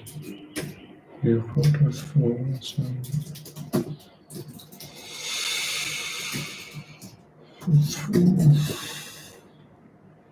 come on.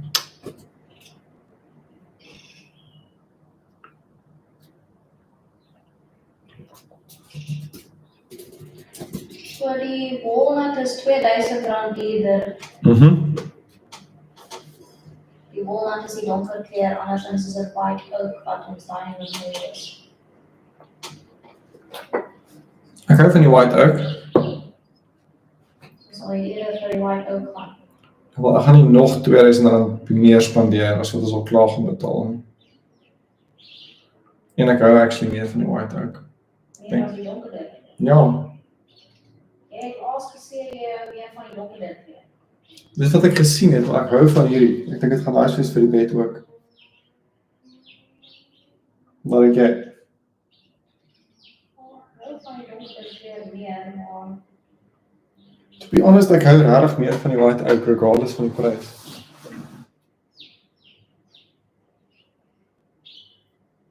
ek is 1500 vir shipping. Dis nie te bad. Ja. En ek kan nie van dit doen. Okay. Maar as jy hom vra vir 'n quote, vra hom ook die oiling vir die tafel Ja. van dit. Okay.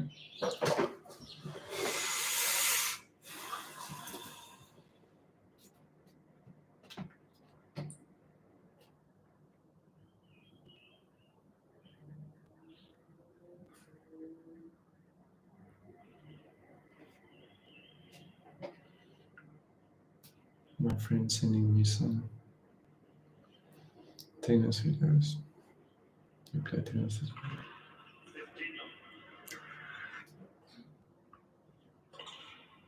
Looks cool. 215 an hour. That second serve, 216 kilometers. 6-2. So that's 4 set points.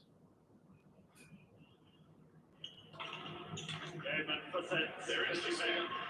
It's Americano.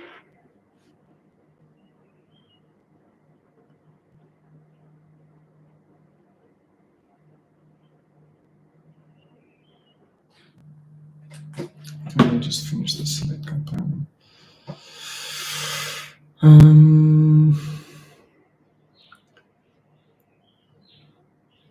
This text color is not pretty.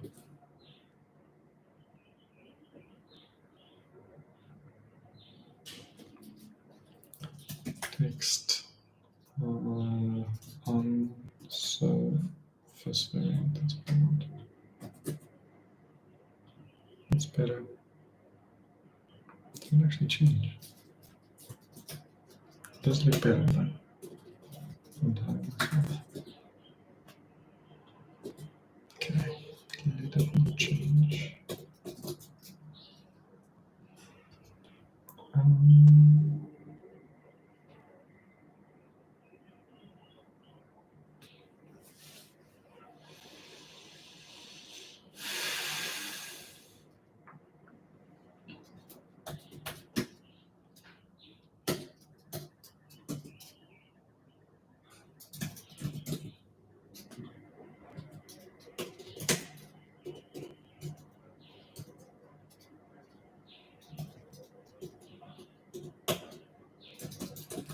I'll just have to make this work.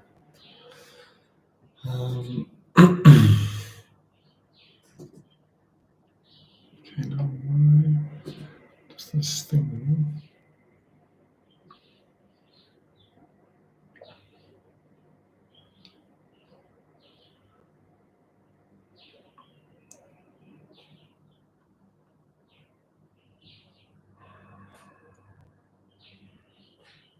Let's see.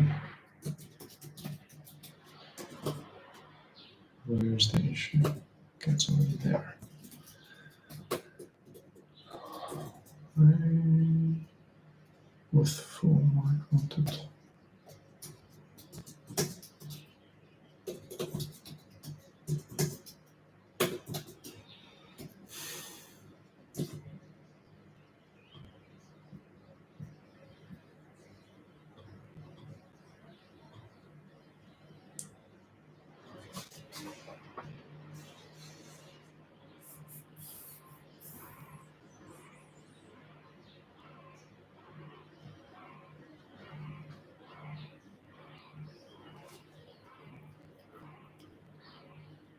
Okay, that fill's not going to work. I'm going to have to go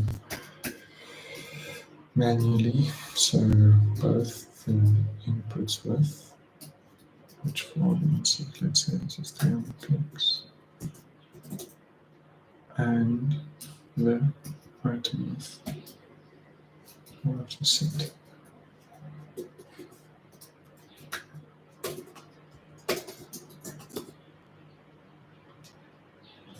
Yeah, there we go.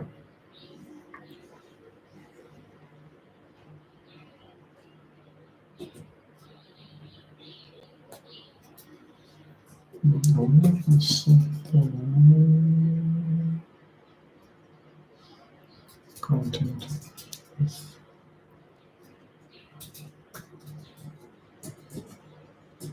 sorry, small clash. Yeah, that's better. That's so extra small, better,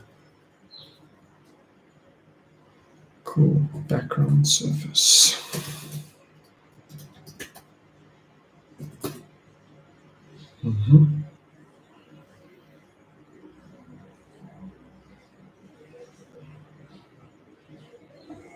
And then on each item. Ooh, yes, I do like my layer. Relative, what's this? Relative layer.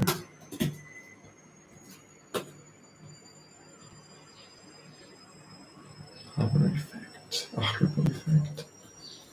And then hover. Oh yeah.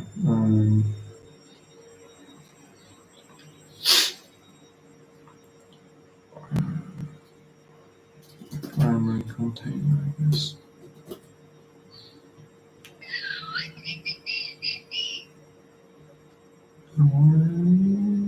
What the hell is this motion?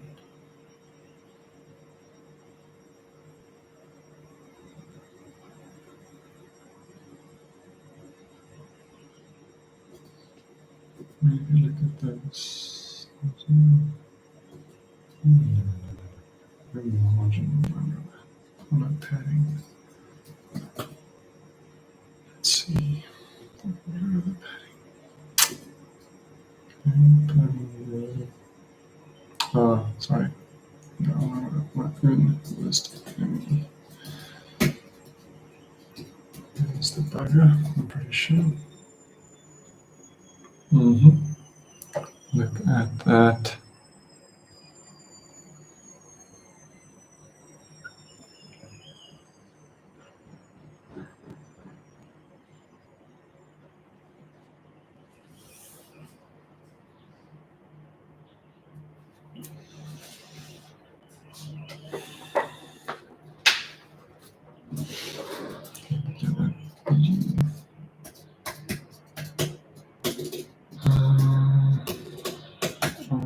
Surface 10. I think that's what would look nice. Yeah. And then just some padding, please. Padding, go to default item, let's be identical. Objects.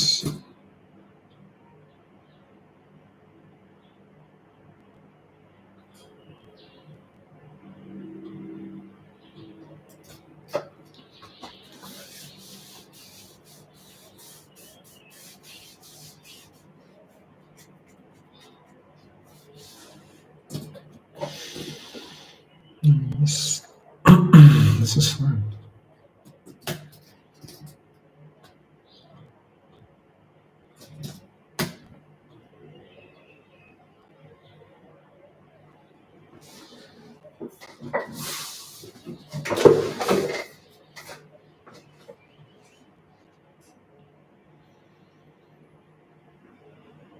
And you can just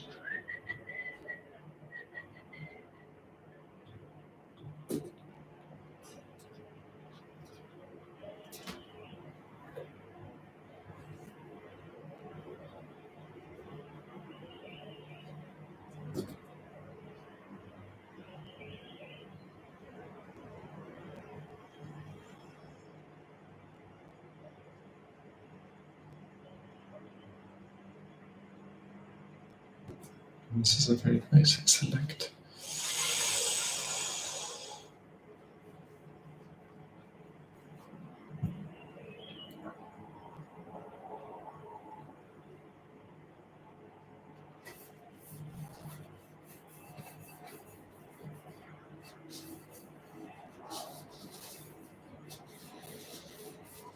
To parameterize this.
All the sediment at the bottom. Okay. I would want to make it possible to customize the look of each item, and even the look of this.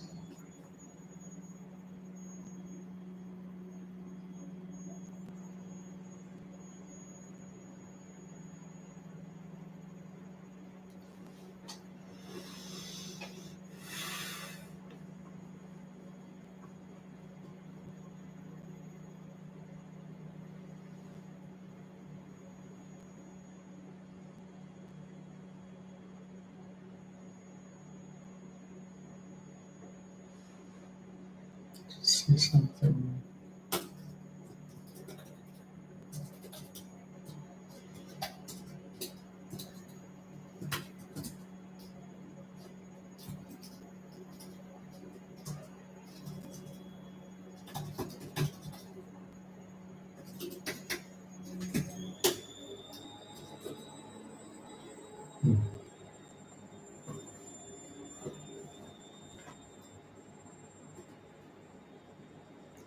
Move this up. And the outline must stay. Must stay. Must stay. Move this here.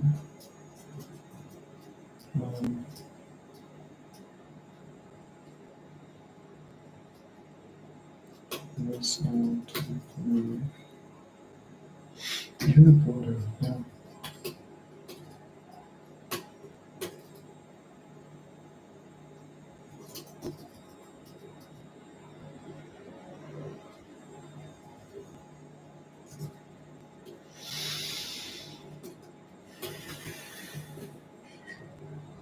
Look at that, that's beautiful.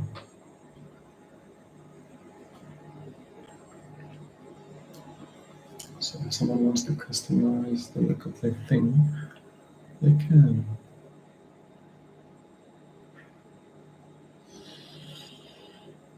And if that was selected,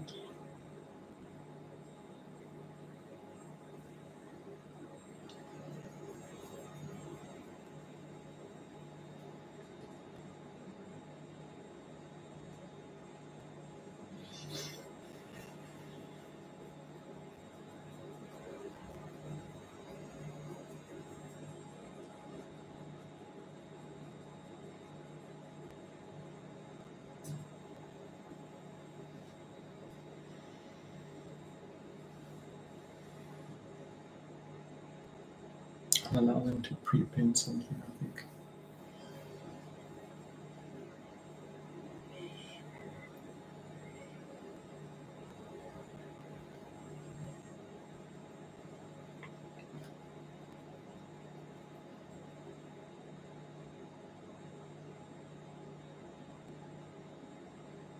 Pre-pin icon.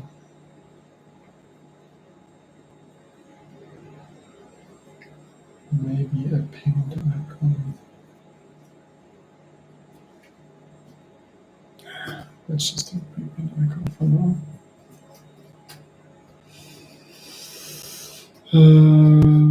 Please give me a gap of 2.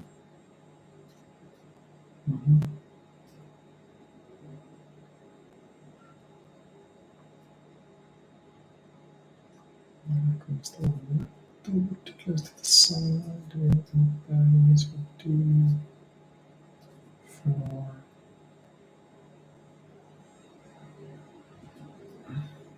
That's fine.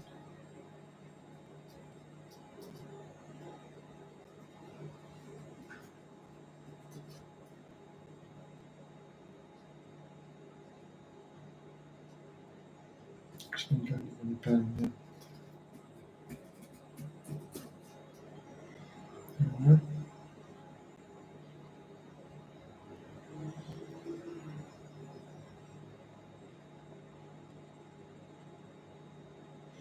Do you want this color to change slightly?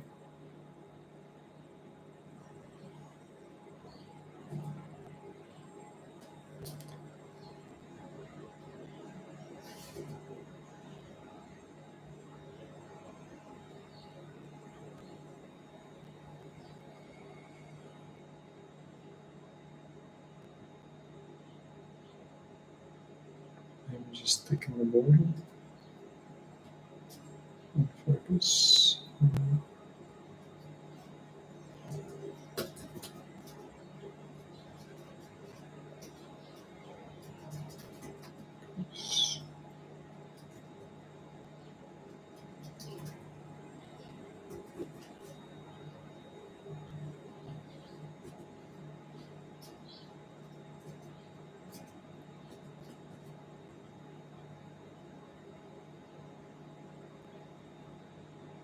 I can just use this stupid.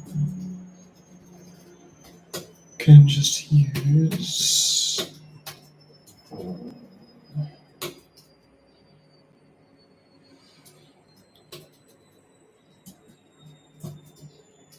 And then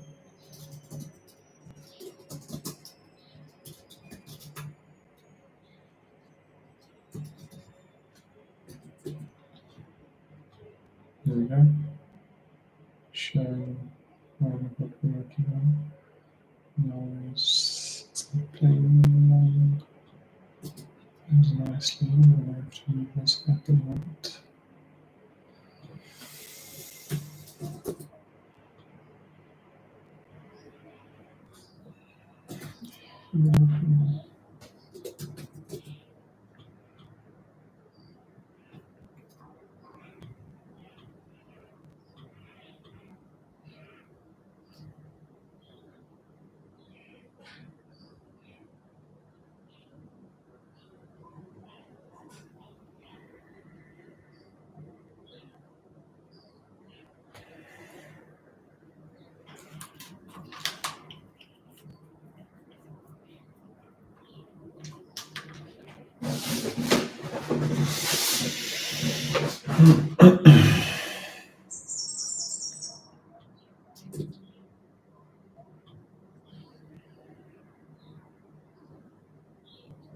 Okay, so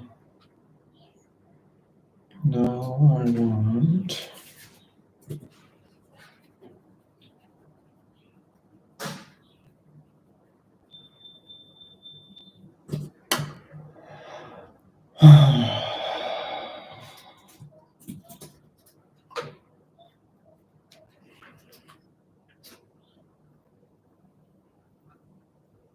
not focusing now, eh? Okay. Okay, let's parameterize this.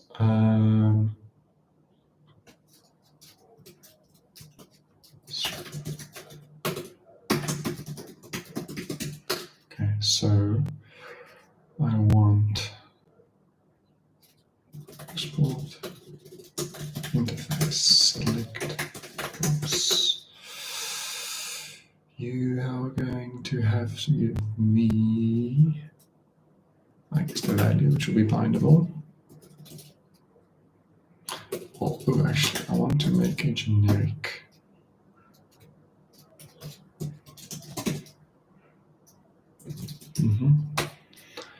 Then you're going to have to give me a list of values.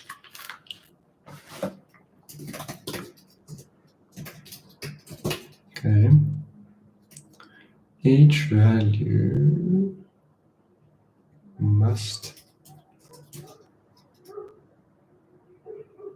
implement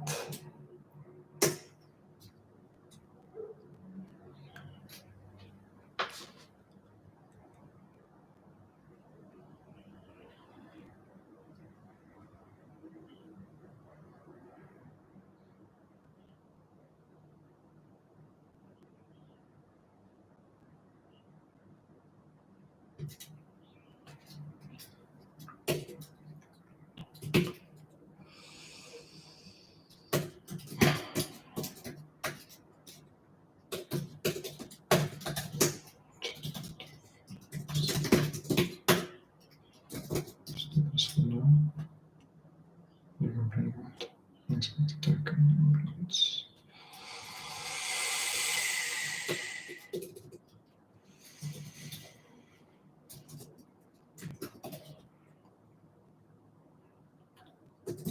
But the T must extend value. Yes. Value must be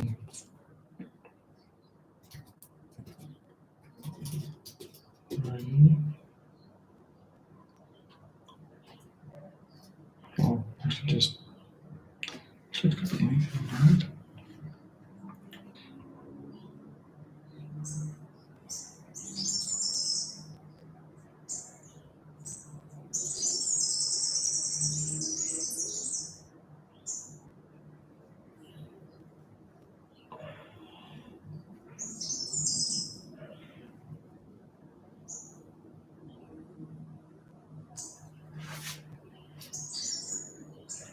Must have to string.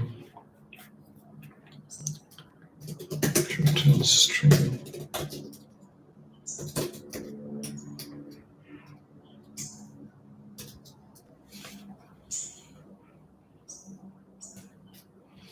Oh yes, sorry. To string returns a string.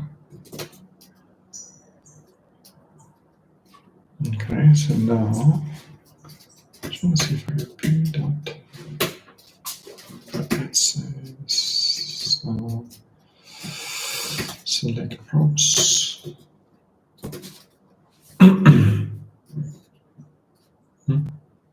Oh, of a certain type.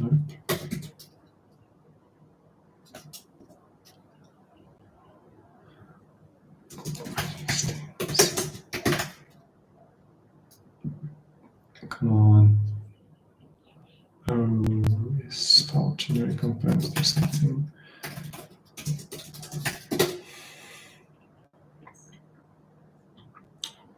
Just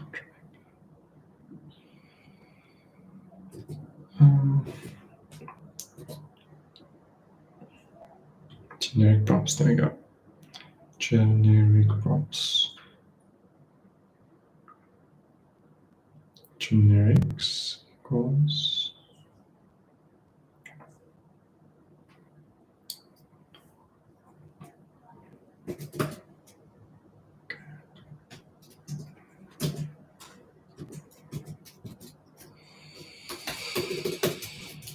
D extends value. So now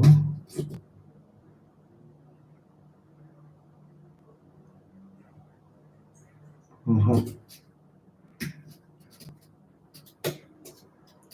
think yes. Oh yes. Oh. Maybe someone doesn't want to point at this. I can't really see the purpose. Or maybe you want to do conditional classes both on opening or not. So okay, that's a good use case. I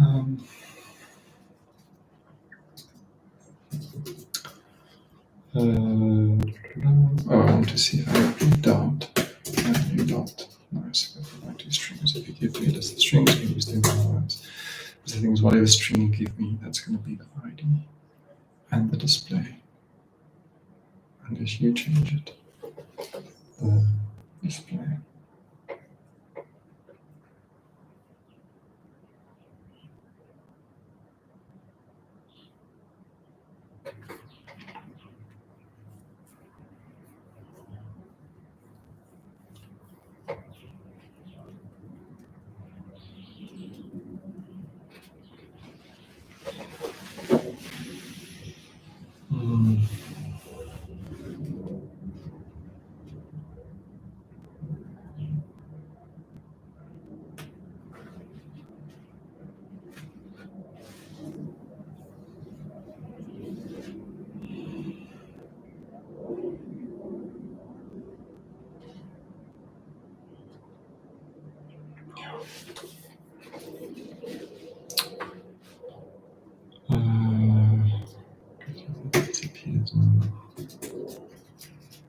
Search value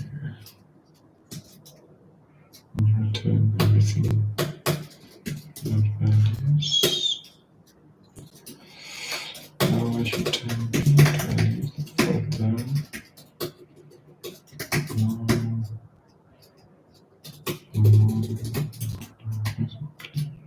So now to string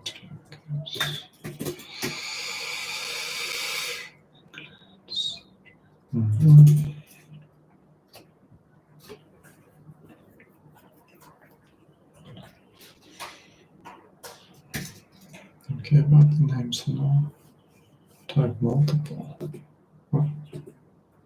Can I select multiple? Don't even know. Oh, deleted this now. Let's go back to this example.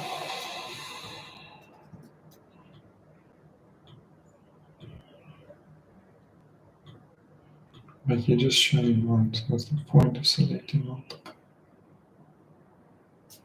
Why do you need like chips?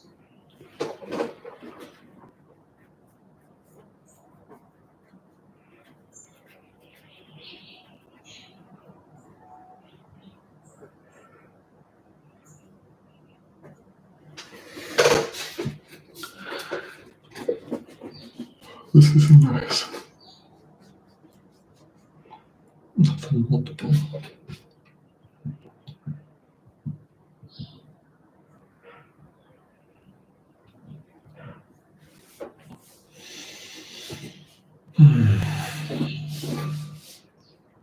Guess for multiple, I can just do comma separated.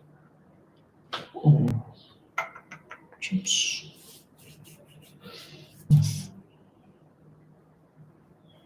Oh. Then I might want to. I'll also want to.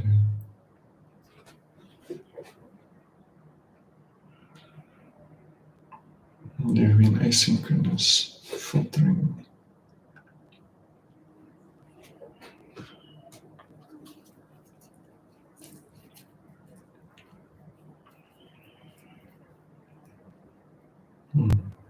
a separate component for that async select.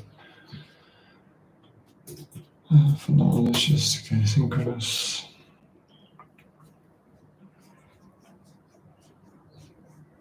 And I'll also make a separate multi-select.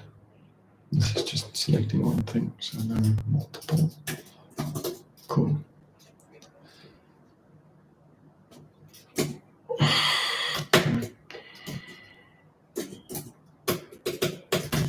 So, come on.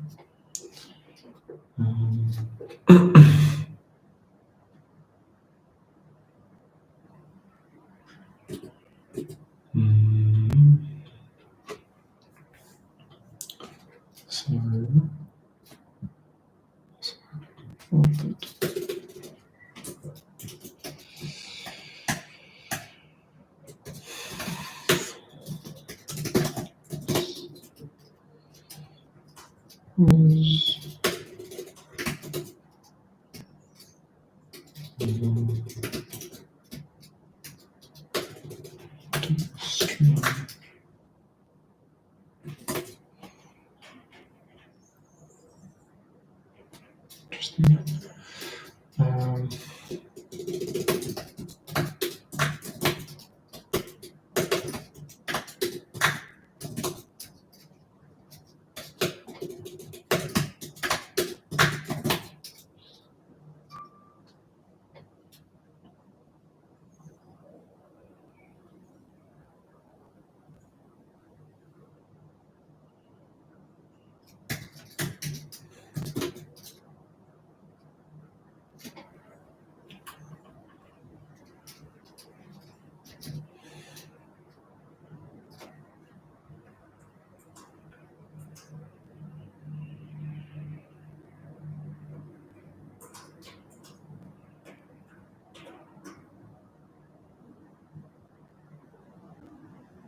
Oh, you don't want to bind to it, then that's your problem.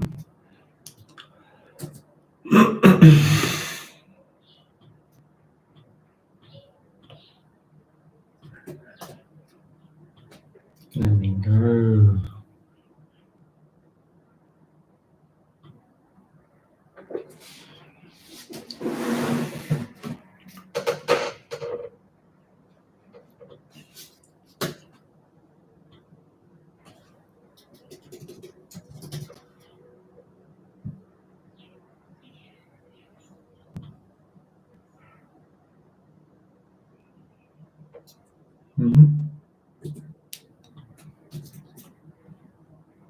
Okay, so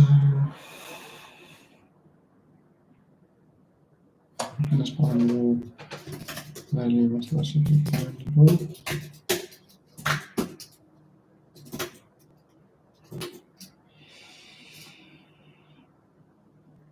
So I need to find into box, I guess. What is this? I have no idea.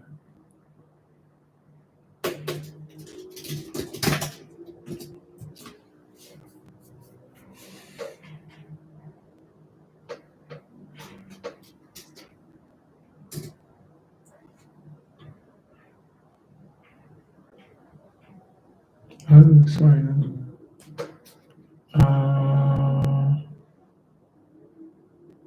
Yes. Okay. There it is.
Nice.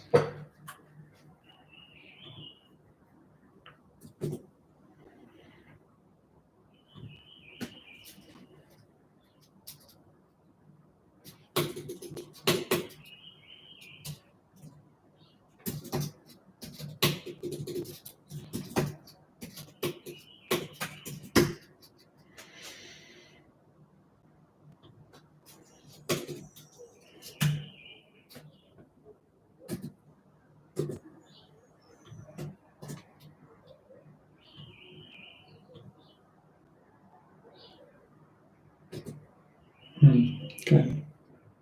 As value specifiers.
I don't understand why this thing is not taking in the initial value and showing the item based on that.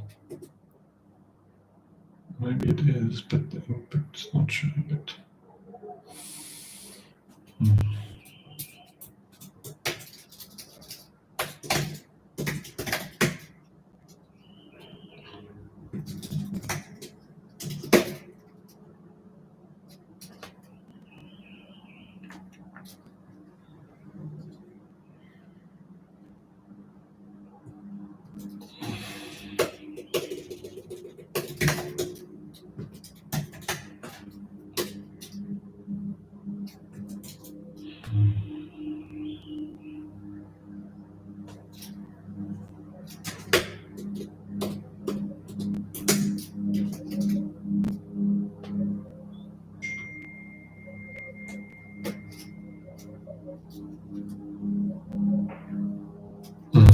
There we go.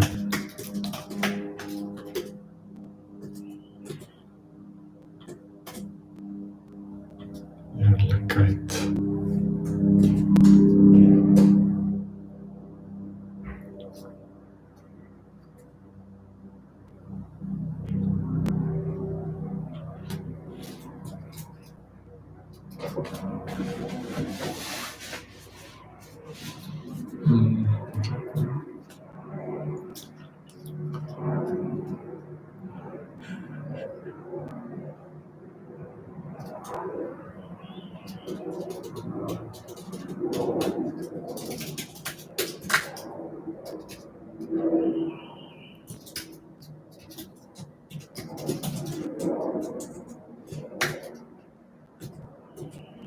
There we go.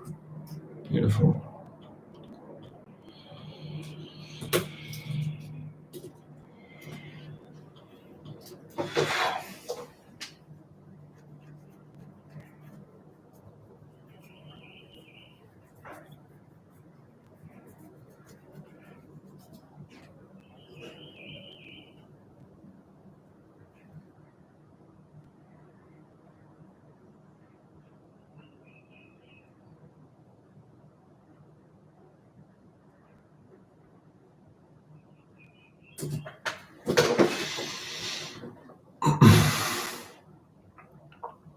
There's a drop down, which is quite important, I guess.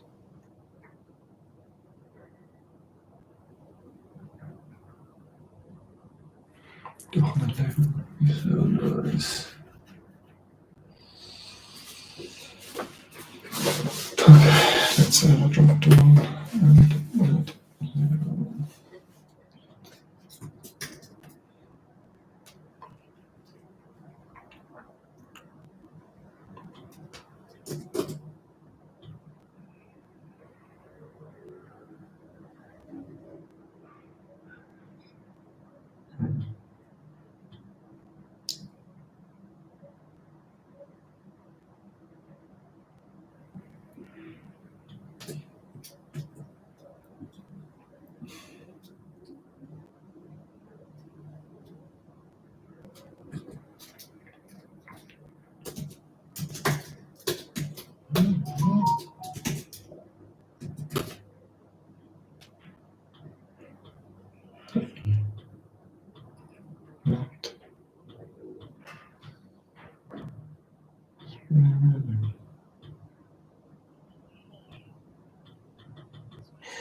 Pieter sê ek moet 'n raketsak kry.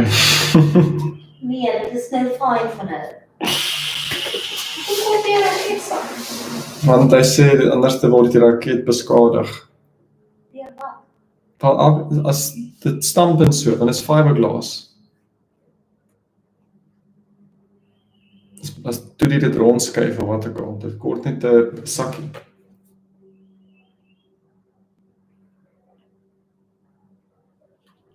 Jy kort nie 'n groot babbelladsak nie. Kan jy Natuurlijk nie. goedjies nie. Nee, net 'n klein raketsak. Cheapie.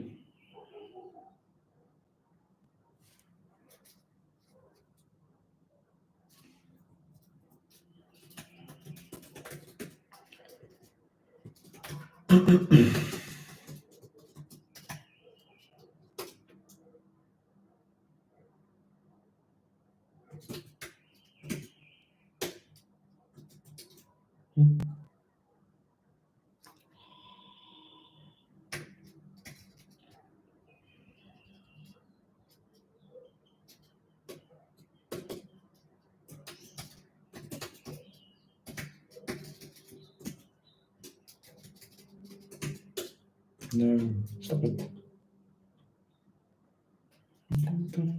Why is it not picking up the images in option?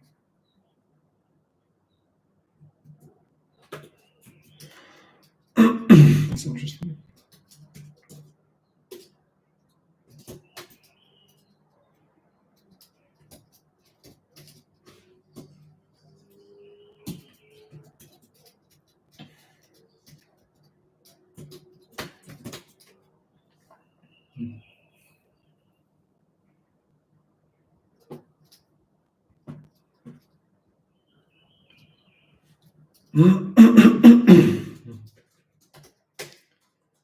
If you have a prepaid diagram or even destruction prompts, yes, we are. What's wrong with you? Prepaid.com.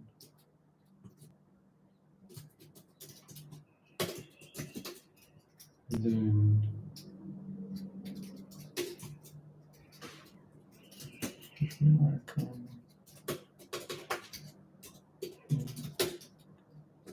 Cool.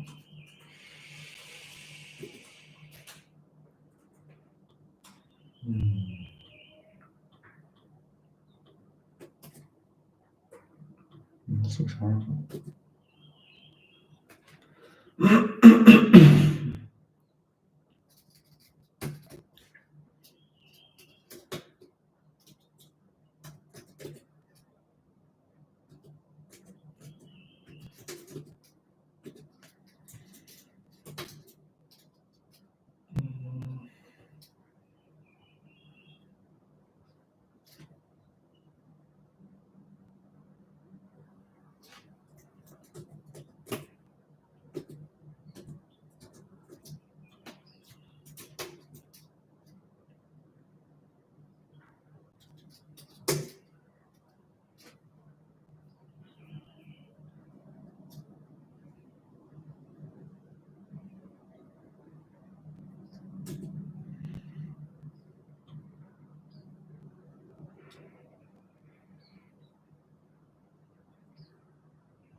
Alright, because it's what do we want?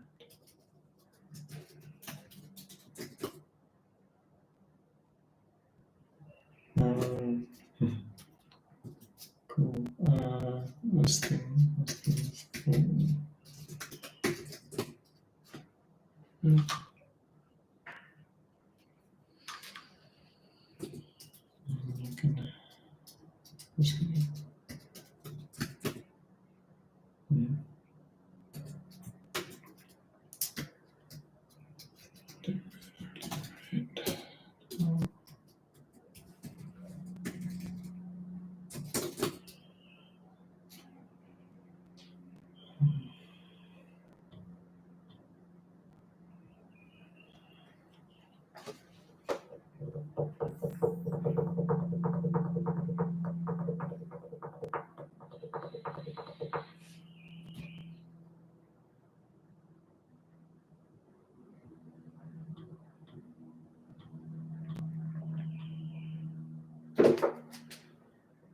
This looks good.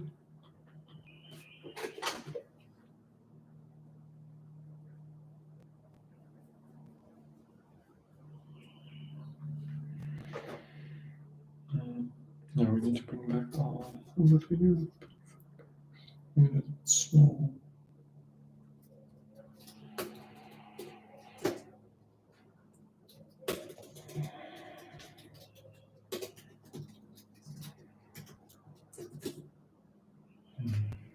Much better.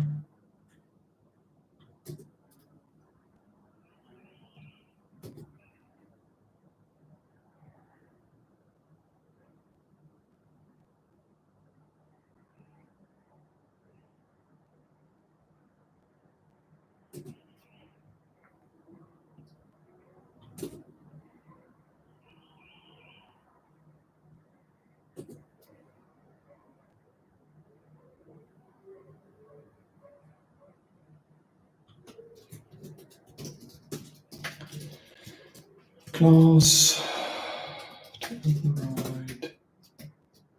Oh, sorry, used to Golang syntax there. Not sure which one's better, but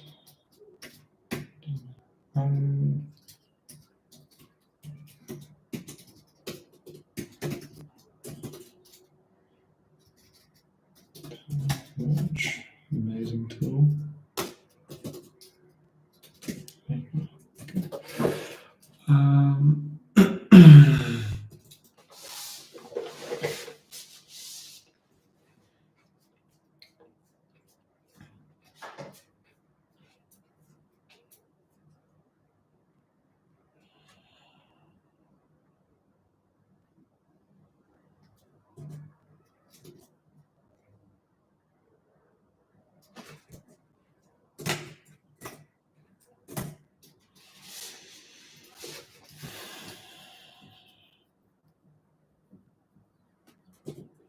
And that's a pretty looking drop down. But do we call that a label? Oh, what if there's nothing selected? Let's just quickly do that. What if there's a class?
Oh, sorry, man.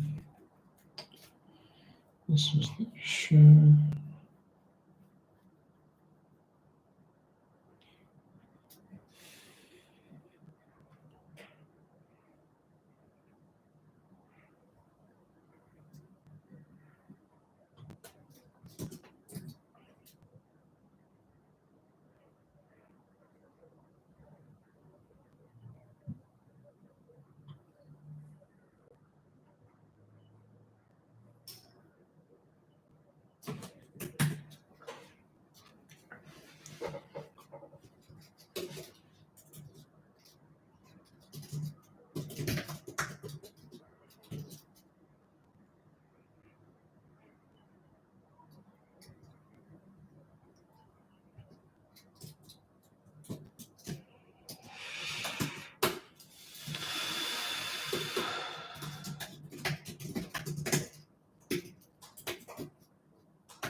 That's very nice.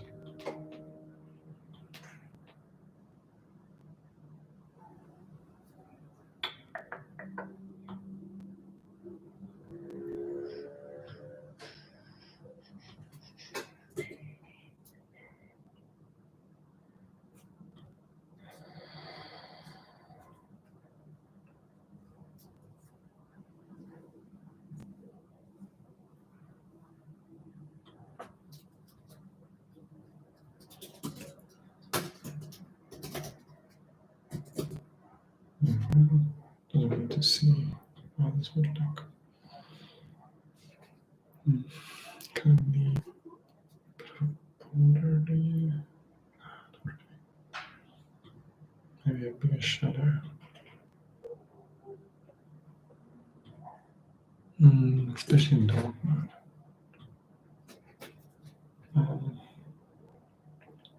We've got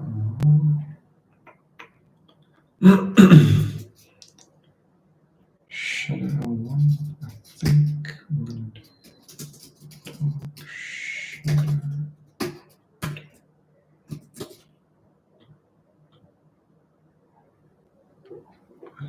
Well, I mean, in normal dark mode, you can definitely see that. Yeah, that's fine. My screen's a bit bright from the lights, so I guess. No, I mean, that looks fine. Cool.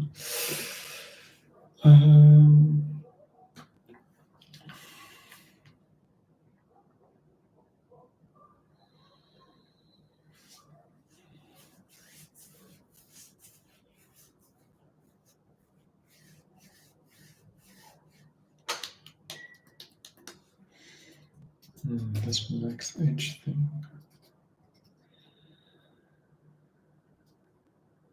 Guess that's right.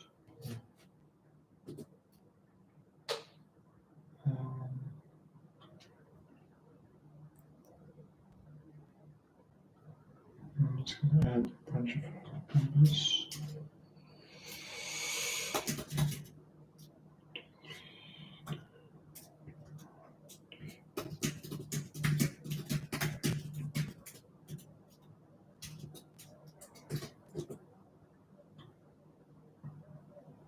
Cool.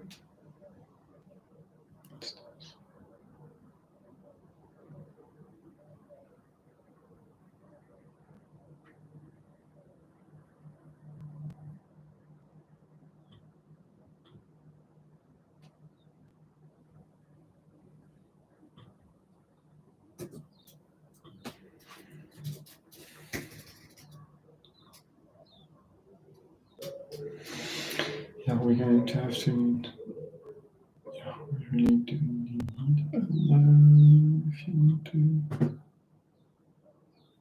if you want to change the roof, you're gonna need class items.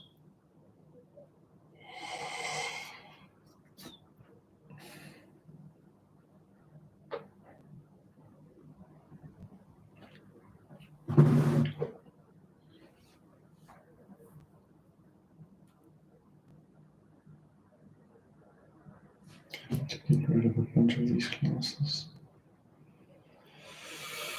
If I can.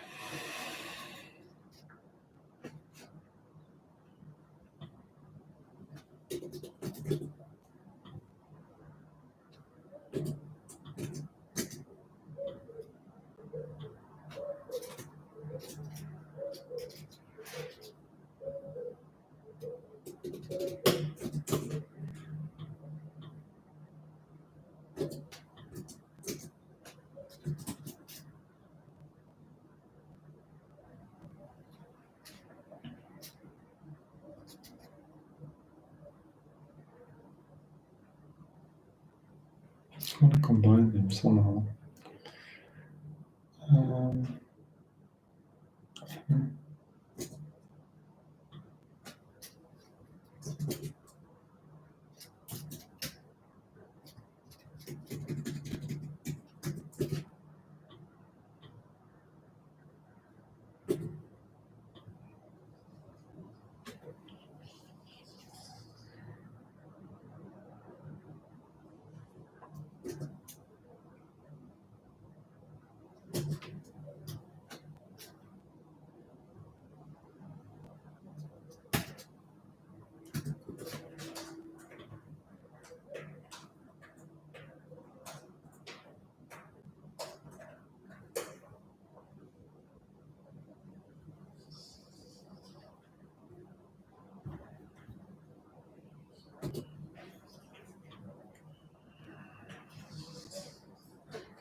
Now we'll build a menu class. Okay.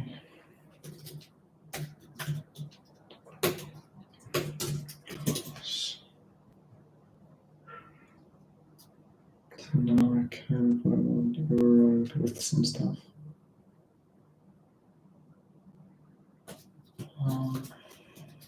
Class. Okay. This one.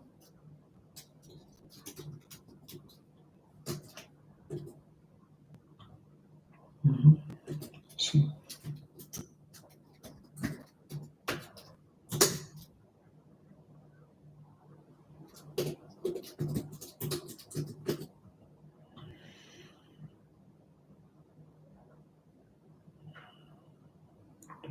nice. So I can set the width at least 100, 200, 300, 400, full. Yeah, I think that's worth a property.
I must really learn the macros.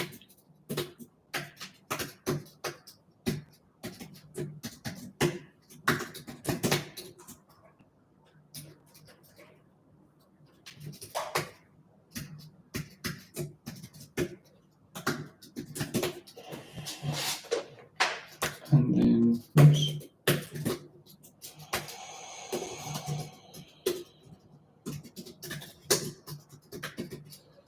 And lastly,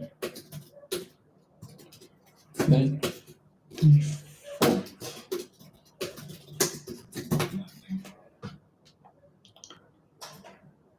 This disappears here.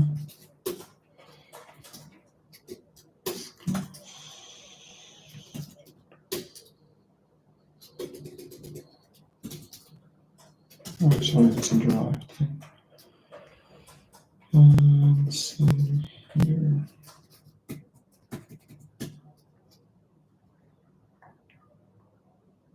Hey, sorry, no, default is with 3 px.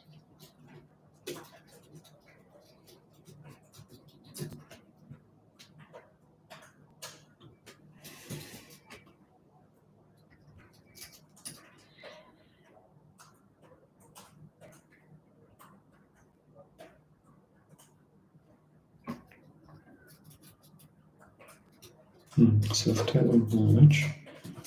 Because of the performance implication, we do not want to just merge things that are never going to clash with each other.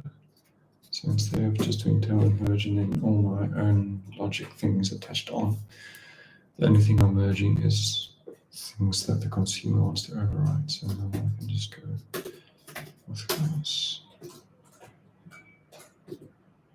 Okay, we've got default birth, nice, and then if I do birth, px for example, nice, done. And I want to see how it works. Oh, very nice. Oops, that's not nice. That is not nice.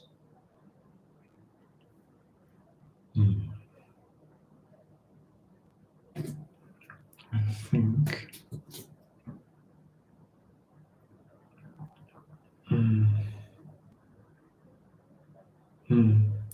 think we need to on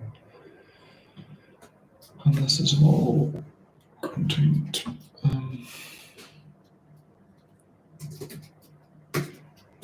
All symbols with class. Where to look? Okay. Maybe an item as well.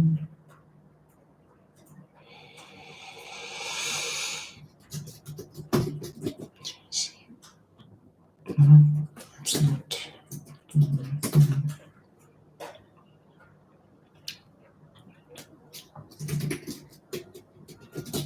Okay, so full is maybe just not an option.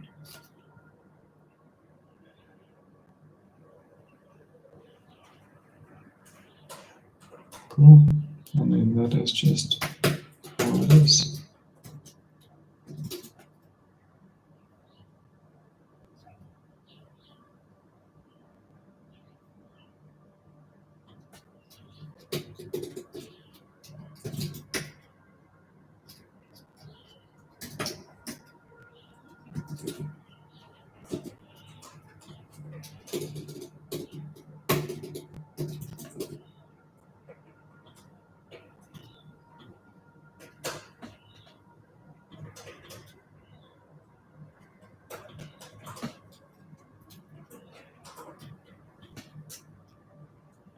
Can I help the errors out?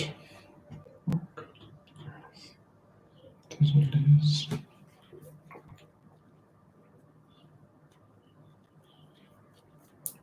Almost there.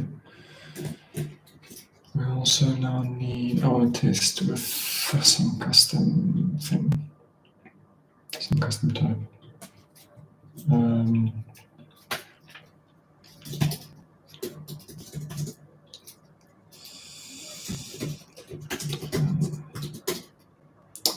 This thing will have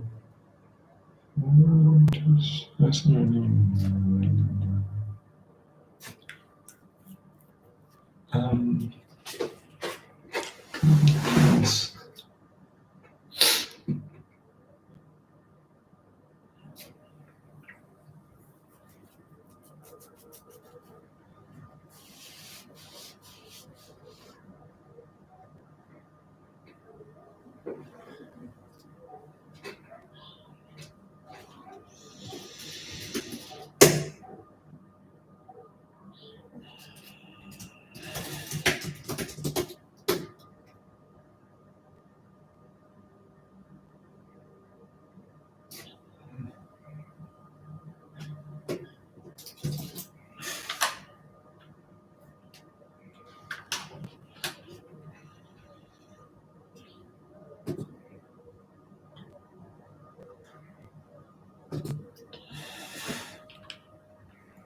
Okay, let's see if we can also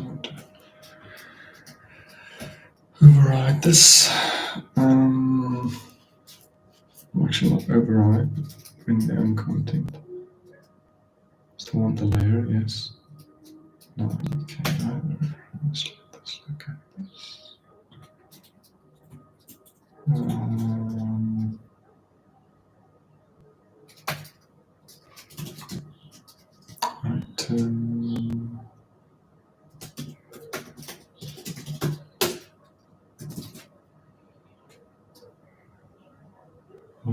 This we must type in the item.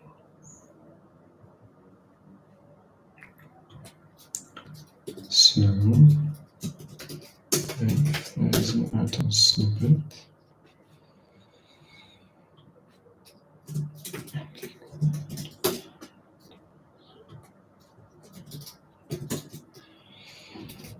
then you can do that.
Oh,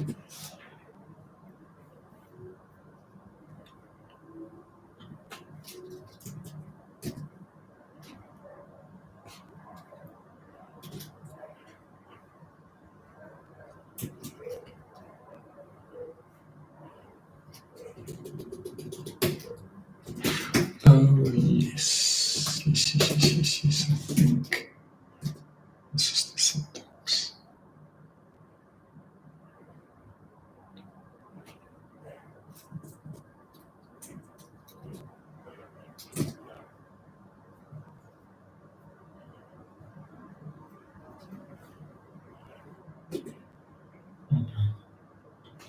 Svelte. Snippets. Can't remember. Sometimes the snippets.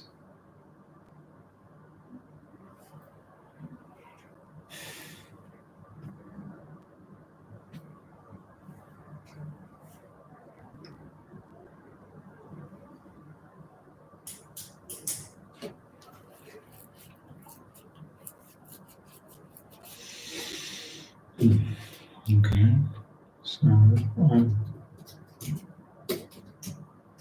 it wasn't. Yes. There we go. That is option one. So default yes. If I now give you items.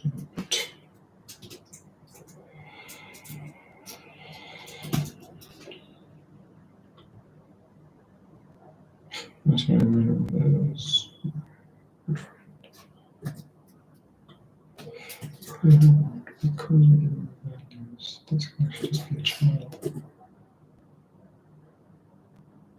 Yep.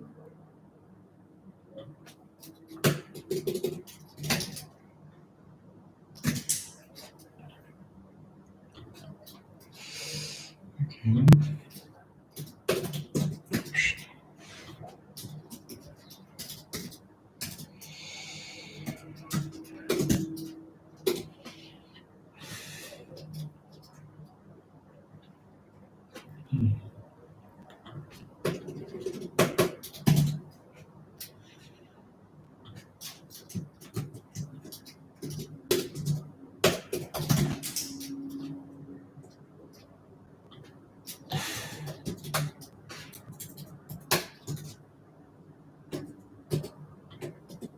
Basically the same now. And I can also go.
That.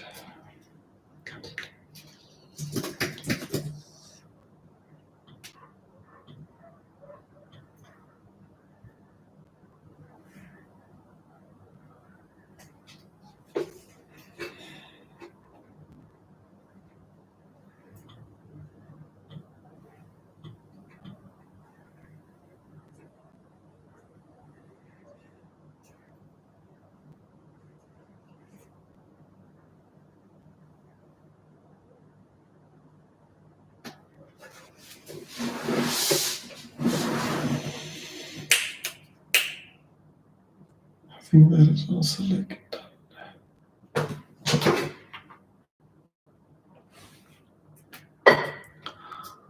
Okay.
Wat van Twilight?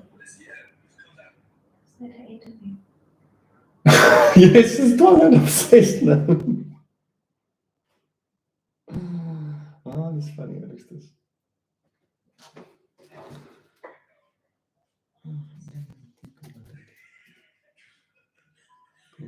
Gotta select. Okay. Now I just need 3 more things if I look at this list. Somehow I think it's more. No, 4 more things. But, so one of them is really simple. Anyways, I think I need to make a coffee. Be right back. Can you pause the stream? Stop sharing it. Share. Office. End. I mean, so what do I want to do? Okay, no, I'm going to let this continue running. And then we'll finish those 4 components. And then I need to use them in a project with gRPC.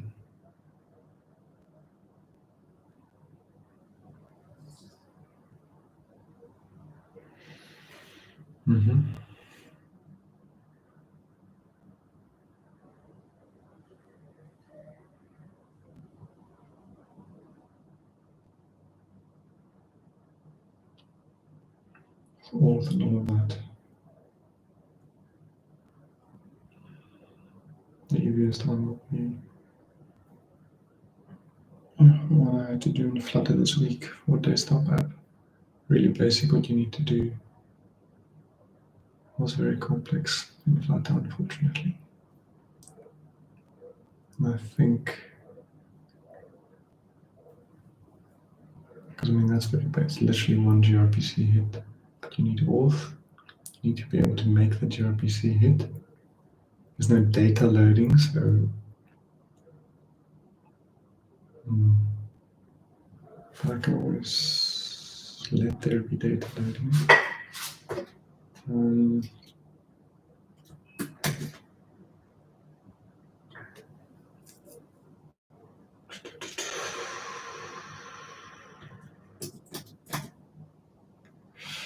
Oh no, this is not what I wanted to check.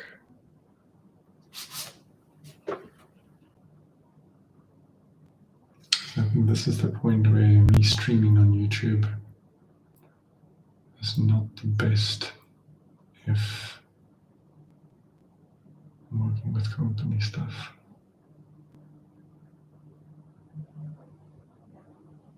Just Google Meet takes so much. Oh, even this, okay, sure. Okay, never mind. Yeah, so even your streaming takes its toll. Guess guess it's just it's not a app thing. It's the concept of streaming takes its toll.